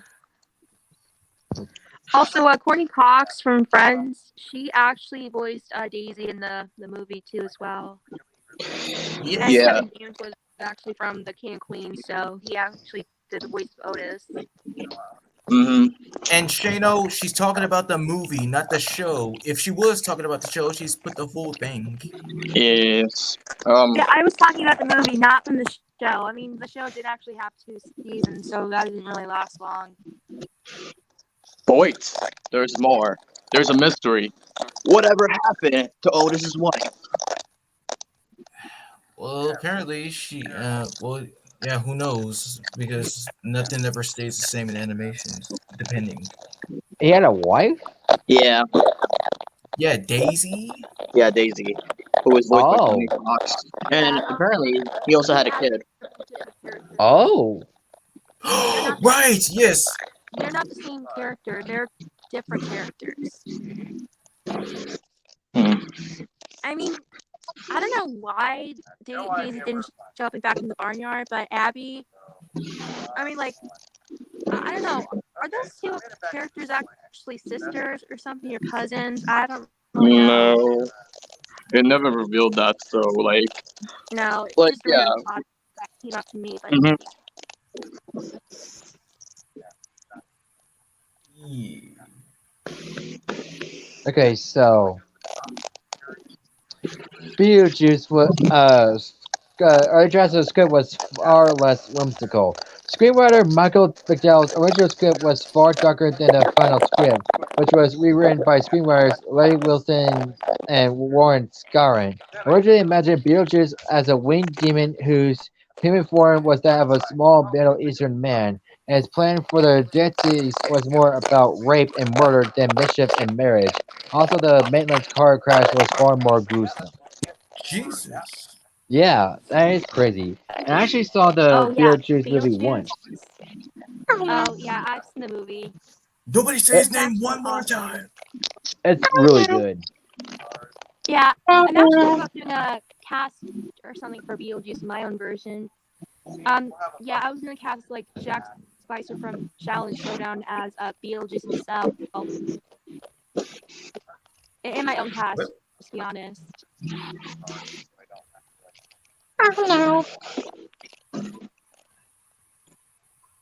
But yeah, I don't know. I haven't actually thought about it, but yeah, I'm still working on it. Still. Wait. Oh well, I mean, like as long as well, it's great that you have these casting ideas. I kind of like it when you do that. First planet Yeah, and I was honored that you cast me one of them. Oh yeah, I did. I did. And 2000 Cartoon Network show Chopsucky Chooks, which I have seen, is done by Armament Studios, same studio behind Wallace and Gromit and Shaun the Sheep. That is freaking awesome because I did used to watch that show a little bit. Yes, that was my childhood.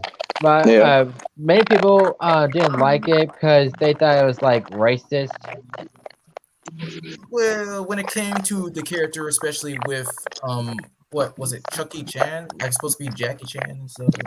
Hmm. Yeah, and And also I was Studios little. also I done didn't know that other they were movies like chicken Chicken Run. until like I found out about it again later on, like right now to like this year or I mean last year, whatever, that they're actually chickens. Way to go, Big Mouth! You talked over Rosie. I'm Yeah, sorry. I'm supposed to do another Chicken Run movie, but Yeah, yeah, what? you guys actually Yeah, heard what'd you about say, that? Rosie? The second Chicken Run movie. Wait, Hmm. wait. Say it again because Big Mouth was still flapping his jaw. Oh, sorry. Yeah, Armin Studios is actually working on a second Chicken Run movie. Believe it or not.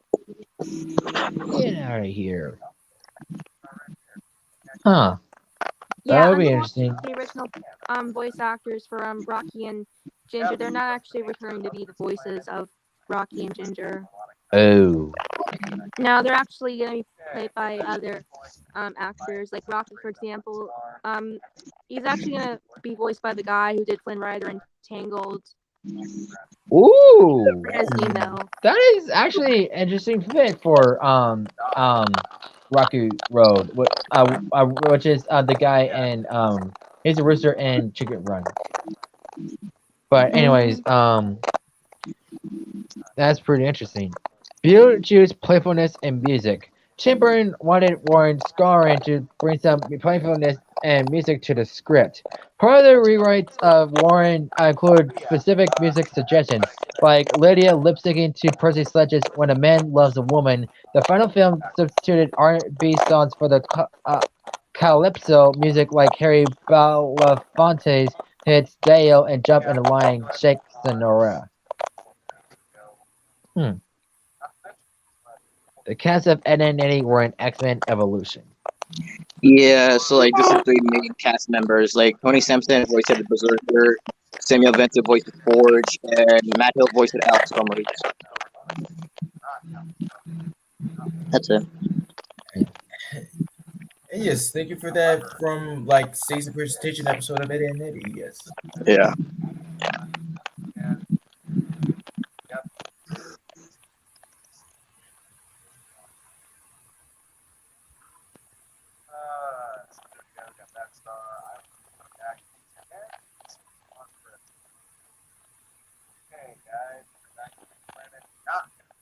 Ariel's features are based on her voice actor Alyssa Milano.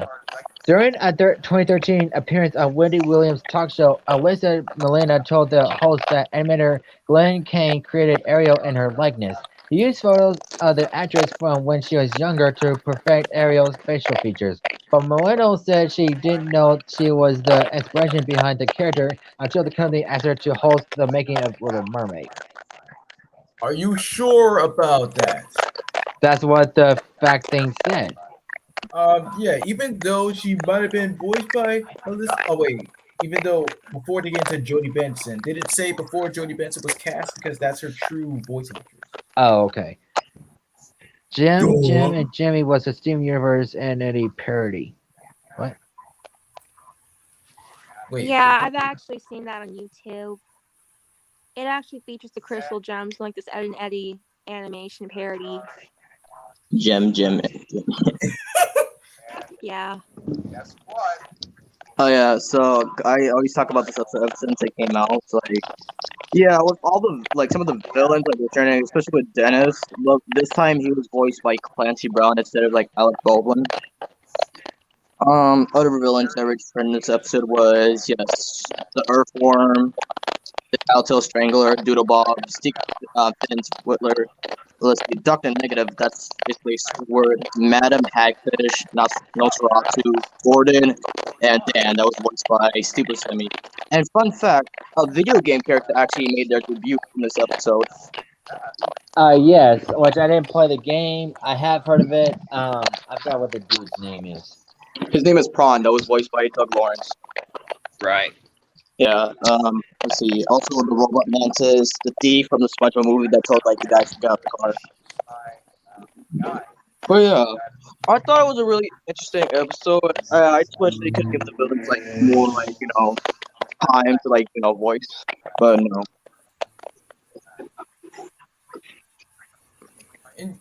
And well said, and glad that this is all Infinity War for you right now.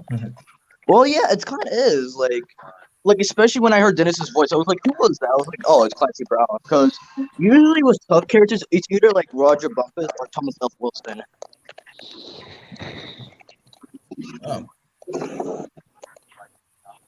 Yes, thank you, Mortal Kombat. Thank you for that interesting one. Jodie yeah, Benson also voices Patty Smart. Mm-hmm. Oh. Did she also voice another character? Yeah. Like, I'm gonna see right now. Oh, yeah. Also, Jodie Benson did the voice of Helen of Troy in the Hercules animated series. And one of the classics, Toy Story 3, where she played Barbie. Oh, yeah. She did that voice of Barbie in the first and second Toy Story movie. Oh, I found it. Right, like the other character she played in Camp Lazlo was Miss Doe and that owl girl. Really? Yeah.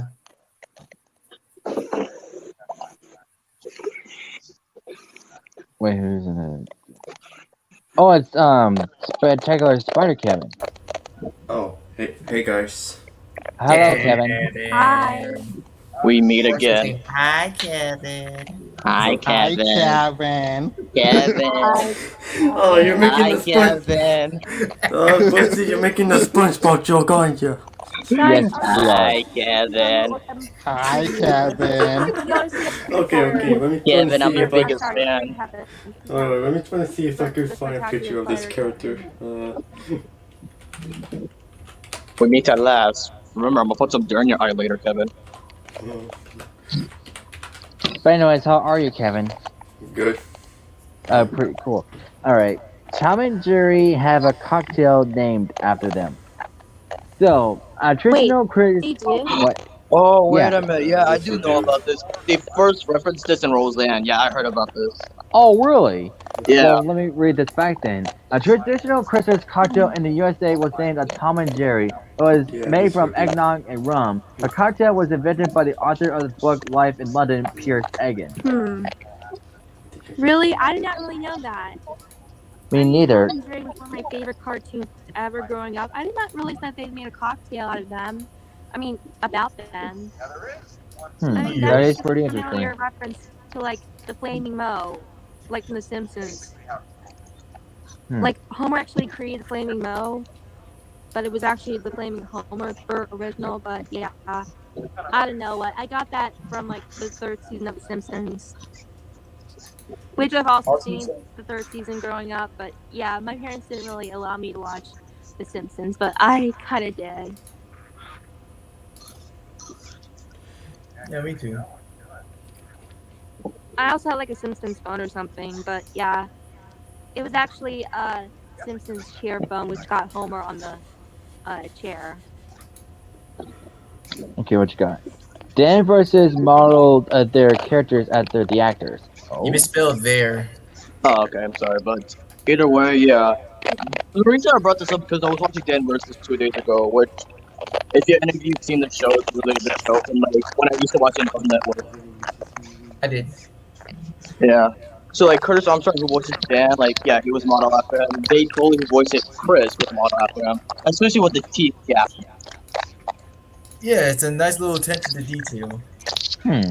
I do love that characters are by the looks of their voice actors. Like for example, in the movie Shark Tale, Don Leno is based on Robert De Niro, specifically his mole, because in real life Robert De Niro has a mole on his cheek. Mm-hmm. And another one was Mr. T with Earl from Concerts and Paul. Yeah, and someone told me that Oscar in Shark Tales is actually based on Will Smith because he has big ears in real life, and his fins are actually based on his ears. Had to bring up the slapper around the world. Actually, he actually apologized, like for real, in Instagram recently. Yeah, Like I a saw that full-on on a apology. magazine cover. Yeah, I was actually wondering about that. Because it wasn't his idea at first, Oh. Because remember the face Jada gave to him. Yeah, because it was all because of Chris Rock. The reason the slap happened in the first place because of Chris Rock making a joke about his wife who was bald at the time. But the reason she was bald in the first place because she is going through a sickness. Didn't she have like some kind of cancer or something, or leukemia? Oh no! I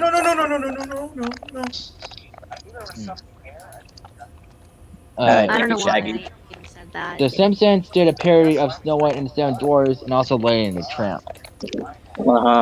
Yeah, that was actually from one of the episodes, I think. Oh, I know that one. Yeah. They actually did a Seven Dwarfs reference in the Fair Apparent one time. Oh, really? Brave originally took place in snow. Much of the early concept art for the film shows scenes taking place amid snowflakes and snow-laden trees. As the story evolved, the winter setting was scrapped and artists were able to show the lush green side of Scotland instead. Bro, that's totally cool. Yeah, I mean, Brave actually take place in the country of Scotland. Nah, stop it. Just let it go. Just let it go, man. Just let it go. Oh, Yeah, we know. I found a photo that you keep referencing to me, Brits. This is what you're Hi, doing. Kevin. Kevin? Kevin? There we go. Kevin! Hi, Kevin. Hi, Kevin. I'm your Kevin biggest Conroy, fan. Kevin Hart, Kevin Michael Richardson, Kevin Costner, You're Kevin too Eastman. This is what you've done, Brits.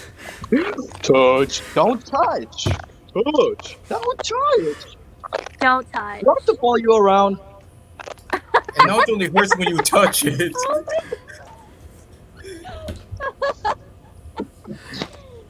The Brave movie crew toured Scotland to get hands-on experiences. They explored ancient castles, eclectic flora and fauna, paid close attention to how light played across stone walls at different times of day, and even acted out fight scenes to get an idea for movement. Donator Castle and others like it directly inspired the Dunbrook stronghold, and the magical stone circle was taken from the countless stones, a series of stones that had been standing for more than 5,000 years. They also played a part in Outlander. Oh yeah, a lot of other Disney crew members actually. I mean, Disney people actually did. I mean, the animators, for example, they've actually gotten the idea from like this certain part of the world. I mean, well, the animators did that thing for the Hunchback of Notre Dame. Like they've actually went to Notre Dame and drew like pictures of the Notre Dame church itself. But yeah, I mean, I don't know why I even said that. It kind of reminds me, like with this fact, it kind of reminds me with how they did with Shrek. You know, they actually like go to like a swamp to like visualize like what actually happened. Yeah, that's what Really? they actually did. Yeah, they actually took mud showers to study how Shrek would be in it. Really? Yeah. Dang. Yeah, I know, Shano, that there are multiples. I'm just saying, like one, like there might be multiples. Who knows? Ah, damn it, Fresh. What? Get that camera off my face. But what's this fact about Fresh? Yeah, you're so funny, Blitz. So in the episode The Meech Harvest, when Monk is trying to calm himself down when Chowder and Snitch are being attacked by the Meeches, he could be heard turn on the radio and singing the actual theme song. Yeah, I saw that on YouTube actually. So yeah, that's one, Shano. Sammy Davis Jr. was originally Beetlejuice, and he was Burton's first choice for Beetlejuice. Tim Burton reportedly wanted Rat Pack member Sammy Davis Jr., who was 63 years old at the time, to play Beetlejuice. Producer David Geffen suggested actor Michael Keaton, who was ultimately chosen and would go on to appear in two other Burton films, Batman and Batman Returns. Yes, well, can we just be, I don't know, amicable? I'm Sammy Bagel Jr., and it's nice to meet all Nerd. Whoa. in the mess. Oh, that's What was freaking, that? that's freaking ad. God dang it. I was like, what Mm, the fuck was that? Yeah, I get it. Funny joke. Yeah, funny. It's very That was funny. weird. Oh yes, Marty McFly as Marty McFly Back to the Future. Now I'm Marty McFly. Hmm. Yeah. Guys, speaking of Back to the Future, Michael J. Fox as Marty McFly in Back to the Future. I got yes. like the entire Back to the Future trilogy. Oh, Trilogy? Yeah, I got the trilogy? Doctor for my birthday. That's trilogy, Rose. But Rose, you can't just walk into a store and buy plutonium. Great, Scott. Back to the Future. Yeah, I have like all three of the movies. Back to the Future Part 2 and Part 3. I've seen all three of them too. I wish I saw them. Last night, Uh, I just organized I'm not every really single amazed about the third DVD one, though. collection I Yeah. have, and, Do what? and I just The third realized movie. I have Oh, you haven't seen the it? Tom Holland No, I'm not videos. really amazed with it. Like, I didn't really get the plot of it. It was pointless. This is why I prefer like the second movie. Dude, the plot. Oh wait, the plot Back to the Future is just getting Back to the Future. What don't you understand? No, about that? no.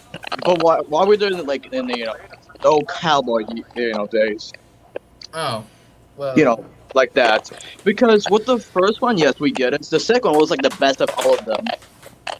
Well, why couldn't you just say the cowboy boy at first then, huh? Cowboy, but I did learn that Michael J. Fox actually accidentally hanged himself during the set. Remember? The Avengers movies. Because of stunts, but yeah. Like to try it harder. And Green Ninja Turtles. Oh wait, yeah. Oof, that was a risky stunt. That. Johnny Okay. Depp version of Willy Wonka. Yes. There So it is. I assume that everybody saw this movie. Yes. No? Okay then. So another choice that was almost cast as Willy Wonka before Johnny Depp. I was really surprised about this. Now we have. I'll give you a hint. But how that big ass forehead? Oh. Dwayne Johnson. Yeah. Wait a Almost minute. Dwayne as Willy Wonka? This is like They- back in the day. Like I really don't know. Wait a minute. Wait a minute. Dwayne They Johnson would. as Willy Wonka? I'll take your entire stock. I got like too much. Yeah. Yeah, I wouldn't see that. They would have a muscular built man play as Willy Wonka. Well, anything now. Oof. Shut up and take my money. Ugh. Instead of like candy, it would be like vegetables and fruits and all that because how the Rock stays fit. Well, not wrestling though with that. Yeah, I mean, Okay. how do you help it? I'm not just like that one Futurama meme. That one Futurama meme. The one that's like, shut up and take my money. All right, take your money, but you better shut it. Finish. Yeah. You The, guys ever seen like this Futurama episode or thing where Fry actually drinks a lot of coffee? That's funny. Not really, but I do remember this one episode where like the new Advanced iPhones came out, and they literally take your eyes and put something in it, And then that's how you do your iPhone. Get it? Yeah, that's why I just said the meme is. Find out. Oh yeah.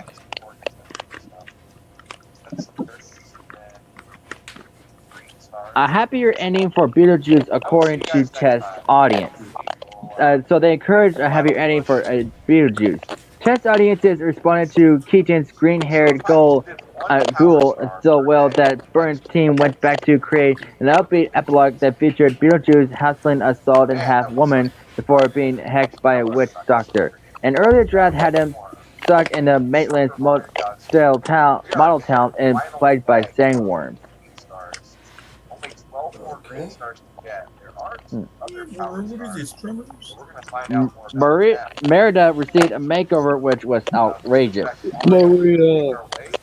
There was outrage when Merida received a makeover in 2013. Disney gave Merida's image an overhaul less than a year after her debut, giving her bigger eyes, a slimmer waist, and more luscious locks. They also removed her trademark bow and arrow. Fans immediately protest the unnecessary makeover, even starting change or petition to change her back. Disney responded saying that original Merida would be sticking around. We routinely use different art styles with our characters, and this rendition of Merida in her party dress was a special one-time effort to commemorate her coronation. Oh my gosh! No way, really? Shatter Fourth Wall Break 2. Chris, can I explain this one? Go ahead. Okay, so it starts off like this, and this is a true story. Rada rada, rada rada, rada, rada rada rada, rada rada, rada rada, rada, rada rada, rada. In the end. Okay, we don't speak Pokemon speech, but good, cool story, bro. Thank you. At least somebody understands me. But go on, Chris. So at the end of the episode, Wonton bombs where Chowder screwed up with time, just like Mung warned him to when everyone disappears. You can see creator C.H. Greenblatt drawing in a blue wig. Wait a minute. Yeah, I do know that. Wasn't it like also a puppet? Oh yeah. There's a puppet version of him where he is basically God in the Chowder universe. That makes sense. These aren't so bad. I remember in Harvey Beaks, even though I didn't see the episode of it, like you can see Chowder in the crowd, like as a cameo. So you also can, and also Underfist. Huh. That could be an annoying concept. Okay, Merida curly hair. Wow, you really do love this chick. No, I don't. I'm just looking for facts about Brave. Oh yeah. So, such realistically curly hair was a result of breakthrough technology. Ariel from the Little Mermaid was meant to have. Wait, this isn't. Oh, shoot. Oh no. He screwed up the wrong fact. Yes, I did. It's supposed to be Ariel. Oops. Wow. Wait, Wow. You can see. no, it is Merida. It is Merida. But for some reason it says Ariel. Okay, Okay. Let me just read it. Ariel from Little Mermaid 89 was meant to have curly hair, but the technology wasn't good enough. Enters in that mind. Even 12 years later, Boo from Monsters Inc. 2001 was going to have curly hair, but ultimately came back with the pigtails because technically we just weren't there yet. That happened. Similar aim Taz just after the Looney Tunes character was gold, specifically to give Merida 1,500 wild curls and bounce the way they do in real world. According to Wired, Taz forms individual coils around computer-generated cylinders of varying lengths and diameters. The resulting locks stretch out when Merida runs, but snap back into place as soon as she stops. Each strand is also strung through with a flexible core curve, like the string of a beaded necklace, that let the coils bounce and brush against one another without unwinding. Thanks, Roadrunner. Oh my god, that's my favorite doctor. I see one there. In the Dragon Ball film, Dragon Ball GT and Heroes Legacy, in the English dub, the character Jessica is voiced by Peter Mayhew. or is known for Chewbacca. Also, Whoa. it's kind of cool. I didn't realize this. It actually changes. Laugh it up, fuzzball. I guess it changed. I don't know, the ball was different. Oh, I know one. Oh yeah. Did you suffer from logorrhea? Oh yeah. Oh yeah. You got something? I got something too. Oh, Yeah. if you got something right there in the chat. I bet. Just wait your turn. What? Oh, okay. Okay, okay. Transformers: Revenge of the Fallen. So I know none, most of you haven't seen the movie Transformers or any of the Transformers movies, but here's the reason I put this. So I found this on YouTube about a month ago on a YouTube channel. So in the movie, Sam Witwicky sprained his wrist in the movie. There's a reason for that, real life, basically. So apparently he got in a car accident and actually sprained his wrist. So they actually had to rewrite the script story in order to have that in the movie since he sprained his wrist. Old school, yo. That's like Sabatonium. Yeah. So Oh, that's tell a me good about that. impression. That hurts, man. It's a hurt. It's both the hurts. And Oh yeah, you know Tyrese Gibbons was like in the movies, right? The what? Tyrese Gibbons. Oh. Yeah. In one behind the scenes, he actually did a really good impression of Peter Cullen Optimus Prime. Yes, I did see that on YouTube as well. Yes, he did really good.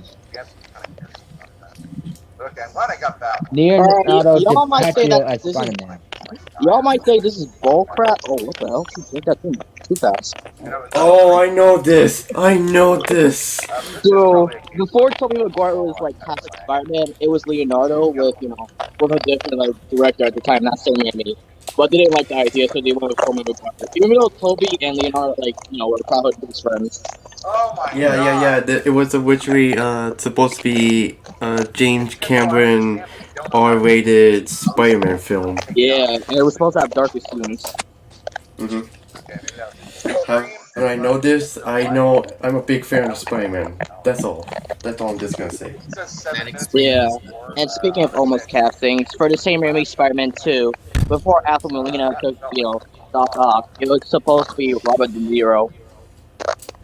Whoa. I mean, the one thing I know about the James Cameron Spider-Man that really got me that got me laughing a little bit was there was like a rumor that Arnold Schwarzenegger was supposed to be Doc Ock.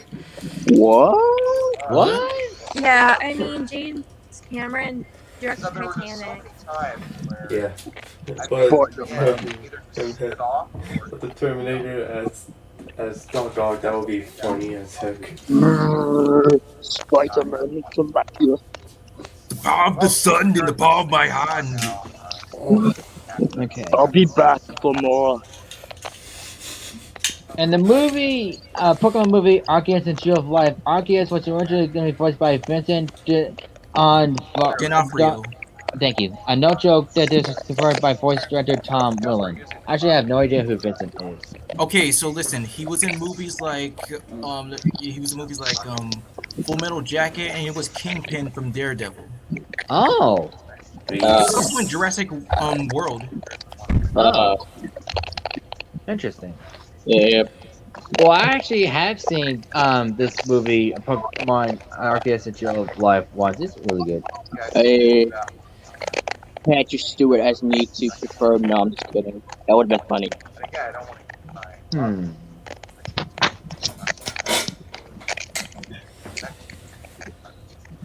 Hey, at least our aim is getting better, though. Okay. Gravity Falls reference. Yeah. Oh, right. No, you didn't. But our aim is getting better. Our aim is getting better. Young folks.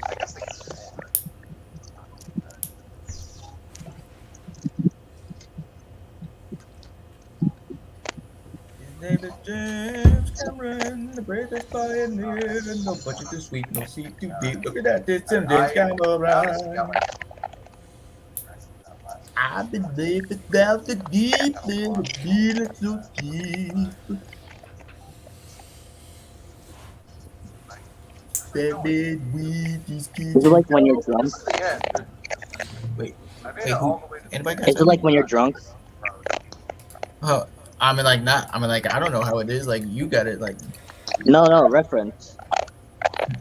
Oh yeah, School of that Rock? is true right there. Deadpool inspired Ryan Reynolds to play him. Back in 2004, when Ryan Reynolds was mostly known for his crazy comedies and a terrible DC movie, The Green Lantern, Wade name dropped the actor in Deadpool and Cable #2. Deadpool described himself as Ryan Reynolds crossed with a Sharpay. That certainly sparked something in several years on. It's almost like Deadpool was a role Ryan Reynolds was born to play. That's gotta be. Yep. It's like with Tom McGuire being Spider-Man. Hmm. Yeah. Let's not talk Okay, about the next first Deadpool Vanisher. villain. Vanisher. Where is he? Where? Oh, clever. Oh, clever. Tom Cruise?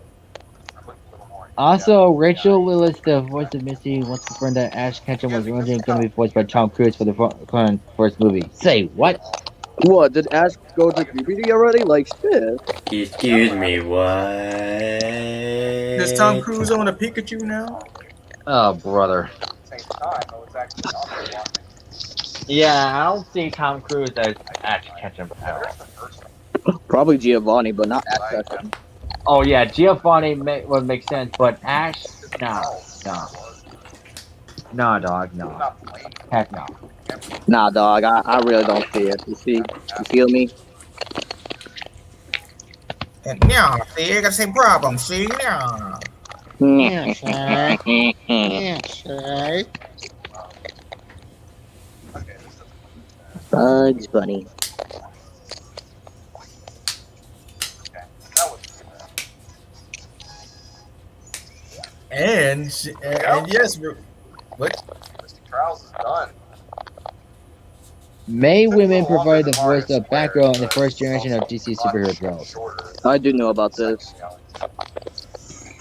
And you know that she also played her in Batman: The Brave and the Bold.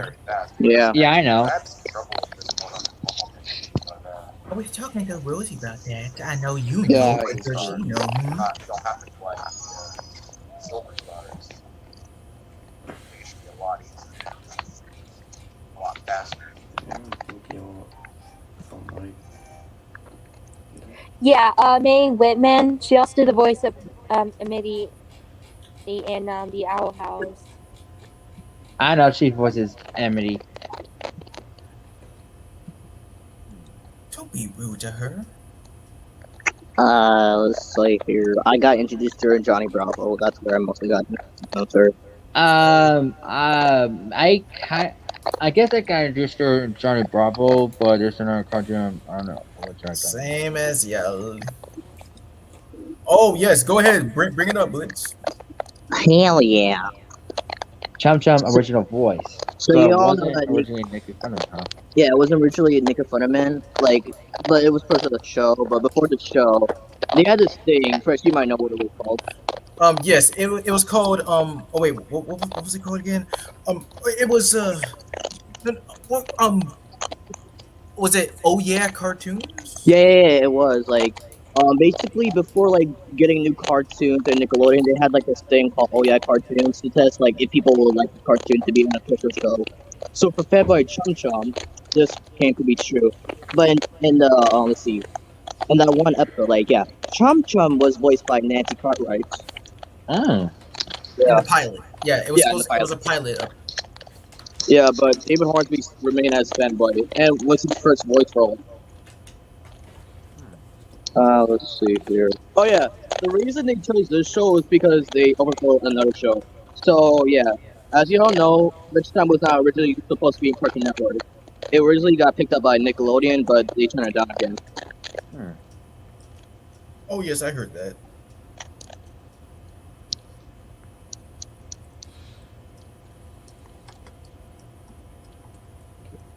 Boop. Okay, hang on, I'm about to write down the fact.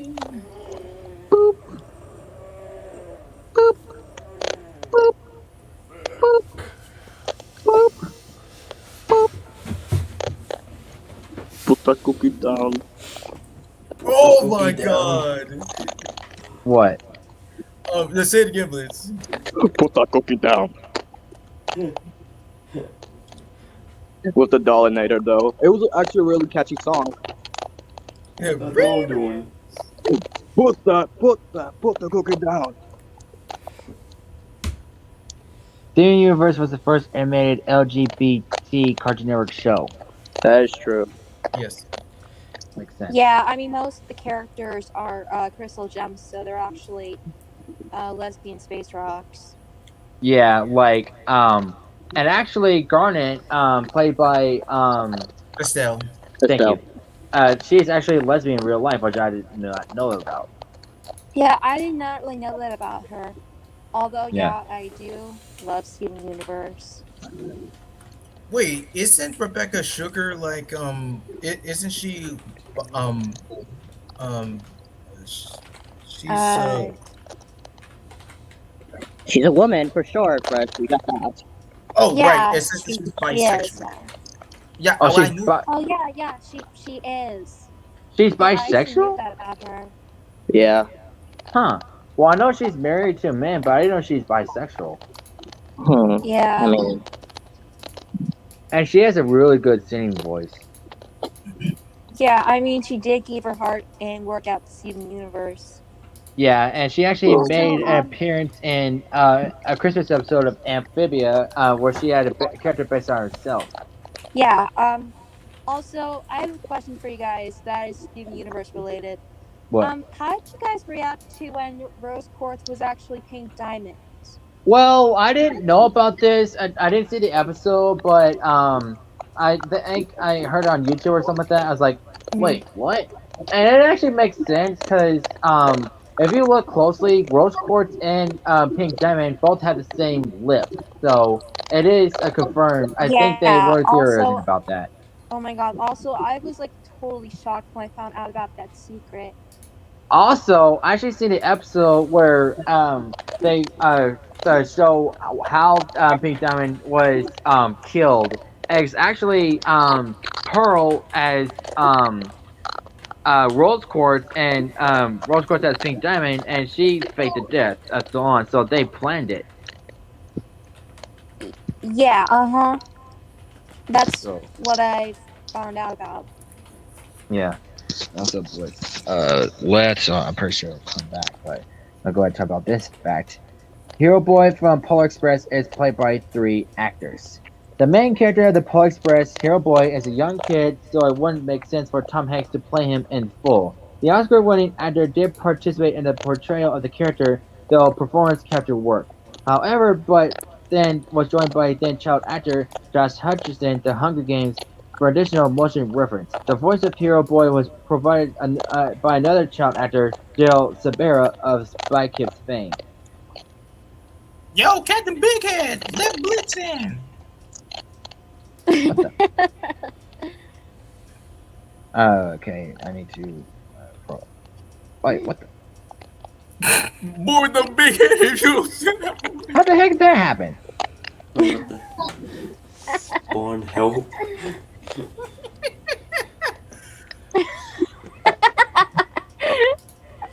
What? What? Hey, you need to change your name, Dodo. He's not on the left. He's above you. Correct the name. Or yeah, that'll do.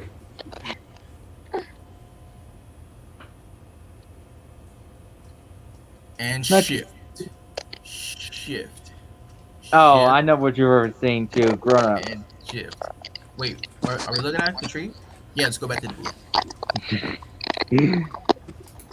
Yeah, that. That's it.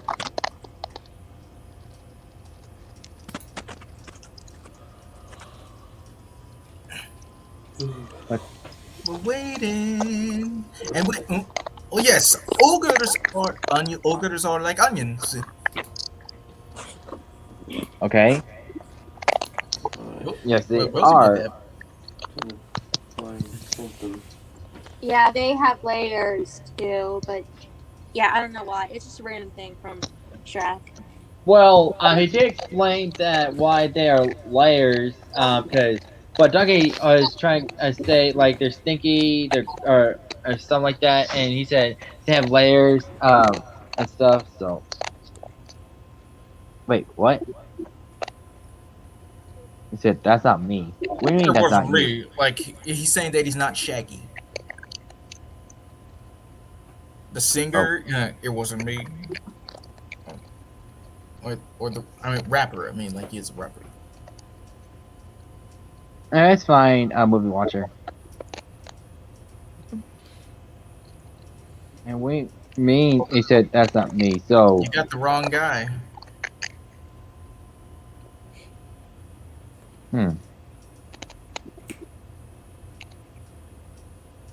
hello friends. Oh, What? I don't know, but I'm gonna resend the StreamYard link just in case. Check. Yeah, like I was What? living in the star ice. Oh, oh, nothing. You'll find out. Are you playing a prank on me? Maybe I am. Maybe I is. Maybe I isn't. Well, wherever it is, I'm not falling for it. If you look in the chat, Captain Genius. No, I'm the real Blitz. Wow. I kind of figured. For some reason, they said that's not me, but what ifs. Yeah, whatevs. I'm We're not just fighting. chilling. What ifs? Who the F and H is that? Life is pain. Life is only pain. It's life. Live it. Deal with it. The original Aunt Viv was fired. You mean fired? Fried? Oh my god, I meant fire. Dang it. You hungry for chicken? Okay, I I won't wish I say had some chicken on me, but fired. I Fresh Prince of I Bel didn't, Air. so yeah, it's Don't all have right. to fight whoever. However, I Wait. had a diet Dr. Pepper with me earlier, and I drank the whole dang bottle. But yeah, anyways, okay, the original Aunt Viv was actually fired after the 3rd season of The Fresh Prince of Bel Air, and she was replaced by another woman on the show. Come on, guys. Final Oh. galaxy. I mean, like that's what is the reason? Like, I think the reason why the original Aunt Vivian was fired was because of her being like a diva on the set or something.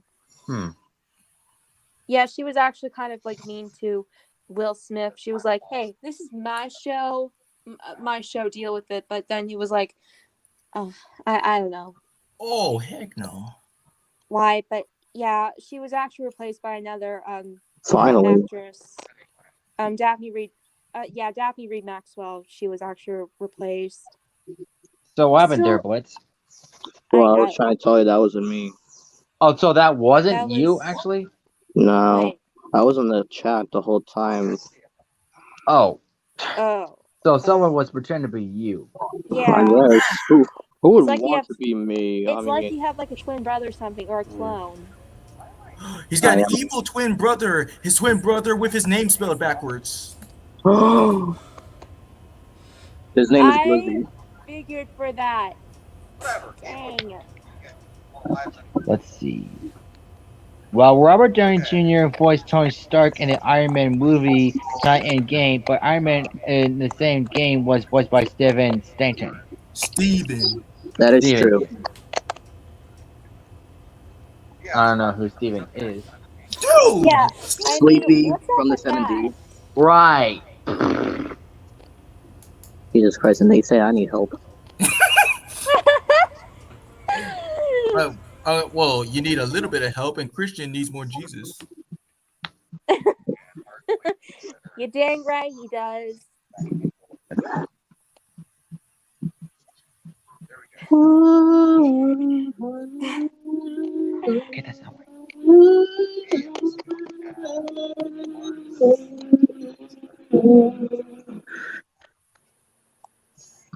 Oh, wait, what's this again?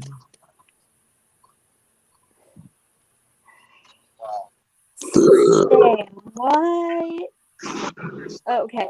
All right. Okay, so back in the day when they were developing Mr. Peabody and Sherman, originally it was supposed to be Mr. Robbie Downey Jr., but for some reason they gave it to Ty Burrell. It didn't explain if he wanted another role or they decided to kick him out. I don't know. Wait, Mr. Peabody, are you talking about the white dog, Mr. Peabody from Mr. Yes, Peabody? we are. Yes, I am. I Oh, am not. dang, I figured. Oh, I've seen it once, Mr. Peabody and Sherman. It's really good. Yeah, Yeah, I mean it was. It was actually based off the cartoon or something, but yeah, they turned the classic characters in like 3 live action characters. But yeah. I forgot Yeah. about that. So yeah, even Hello, though random the person. entire Green Star process, Okay, I'll do Oh, a couple more facts and I'll end the stream because I'm running out of facts. we have to do a comic. Oh, darkness has found you. I hate Evil surrounds you. No one to save you. We're almost out of facts. Is this a fact, or will I get slapped? Oh, Yeah, this is the final. what are you It's a doing? TikTok meme. Wait, say what? Oh, okay, that's why I It's don't. from TikTok. Yeah, I don't have to. Okay, for that. It's a guy that does, facts, or he has to get slapped by himself. He has to find out like life hacks. Why? If you wanna go on the radio, these are words you can't say. You got to sing along to make this song the dirtiest song it ain't.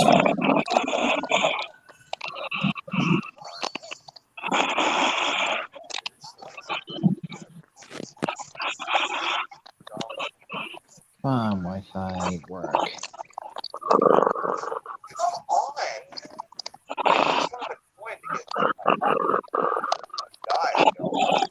Wake up, Jeff. We gotta wake Jeff up. Hey, everybody, wake up, Jeff.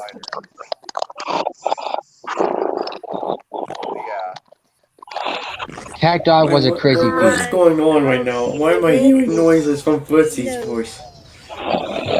Yeah, I know what's going on.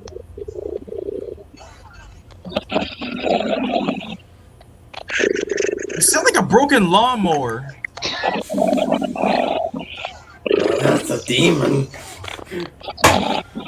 That's a demon. I'm making the finger cross. Oh my god, I can't Both, think of both one of second. both of my fingers have turned into a For cross. 1 second of my life, I'm trying to dream about Seth Rogen. Now, this could be.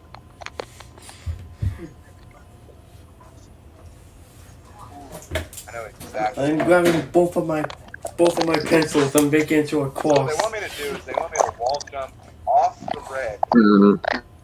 So, what is your last fact, mister? Christian. Christian. Christian. Yes. Christian. No, I Christian. haven't. Christian. Christian. Christian. Christian. Christian.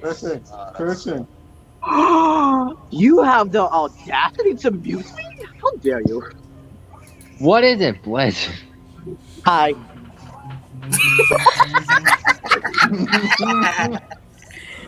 Oh my Got it. Yes. Kevin. Hi, All Green Kevin. Stars got it. Thank God. Okay, here's another fact. Oh, boy. You look like a pickle, Kevin. Yes. And speaking of SpongeBob, I do have another picture of SpongeBob. Galaxy completes. Oh, I know Pokemon- about Oh, this. that's like an emo SpongeBob. Yep. There it is, I'm guys. sorry, emo SpongeBob. It's Emo Bob. Last Galaxy. So I think I know about this. The reason they changed the voice actors because a different company bought Pokemon. Well, here's what I found. And quite the controversy in the English voice dub of the Pokemon anime received a massive overhaul in 2006. To the dismay of fans, as well as the cast of the show, numerous voice actors were replaced with the sound likes in order for the series and to poorly cut costs. Most notably, voice actors such as Veronica Taylor, who portrayed Ash Ketchum, and Eric Stewart, who voiced both Brock and James, were replaced, along with most of the other cast members. The controversial movie took place in the spring of 2006, first with a special entitled The Mastermind of Mirage Pokemon. This test must have worked out fairly well because the franchise decided to move ahead with a crop of new actors and actresses. Interestingly enough, a member of casual fans are still not even aware of this movie ever took place. A change in voices is normal to the discerning ear, but for those who do not follow the anime so closely, the manual shift behind the cameras went off without so much a hiccup. Mario Odyssey just came out. Okay. Right now, I'm gonna be doing a stream thing. So, I'll probably start. I'll put some dirt in your fucking eyes. Basically the archives of those particular streams, but I'll still come back at some point to a full playthrough of Galaxy and full Let's Play. Alright, is that all? So you can definitely look forward to that. I'm writing down another fact. But until I get Do you have that any point, other there are facts? some other loose ends No, here as I'm well. totally out, dude. Like I said, Super Mario Bros. 2, there's Mario 3D Land, Super Mario 3D World, so there are definitely some things. Alright, what y'all think of this pick I chose right here? Spider-Man! Thank you everybody for watching. It's been an absolute blast. I really enjoyed doing this. You guys did too. And I will see you guys for the next one. So, yeah. Here's a fact for you. Did you know that you're in the news right now? Breaking news, okay? First in Paris is on the move. Fortunate for him. It's Zebra Man! Okay, so Pokemon, Coughing, and Where? Wheezing were Oh. originally named by cities. Pokemon names were generally pretty self-explanatory. Take the name of an animal or character that a Pokemon resembles and sort of go from there. However, it appears as though some titles do not fall into that generation category. For example, popular first-generation Pokemon Coughing and Wheezing did not always have these somewhat on the noise monikers. Before Coughing and Wheezing were known by onomatopoeia alone, potential names such as NY and LA were considered possibilities. NY and LA are, of course, acronyms for American cities, New York City, and Los Angeles. However, these titles were likely teasing jabs rather than affectionate nicknames, seeing that both Coughing and Wheezing are both poison gas Pokemon. The names NY and LA were originally assigned to these characters due to high air pollution levels in both the cities, respectively. Assuming residents of these two major metropolitan cities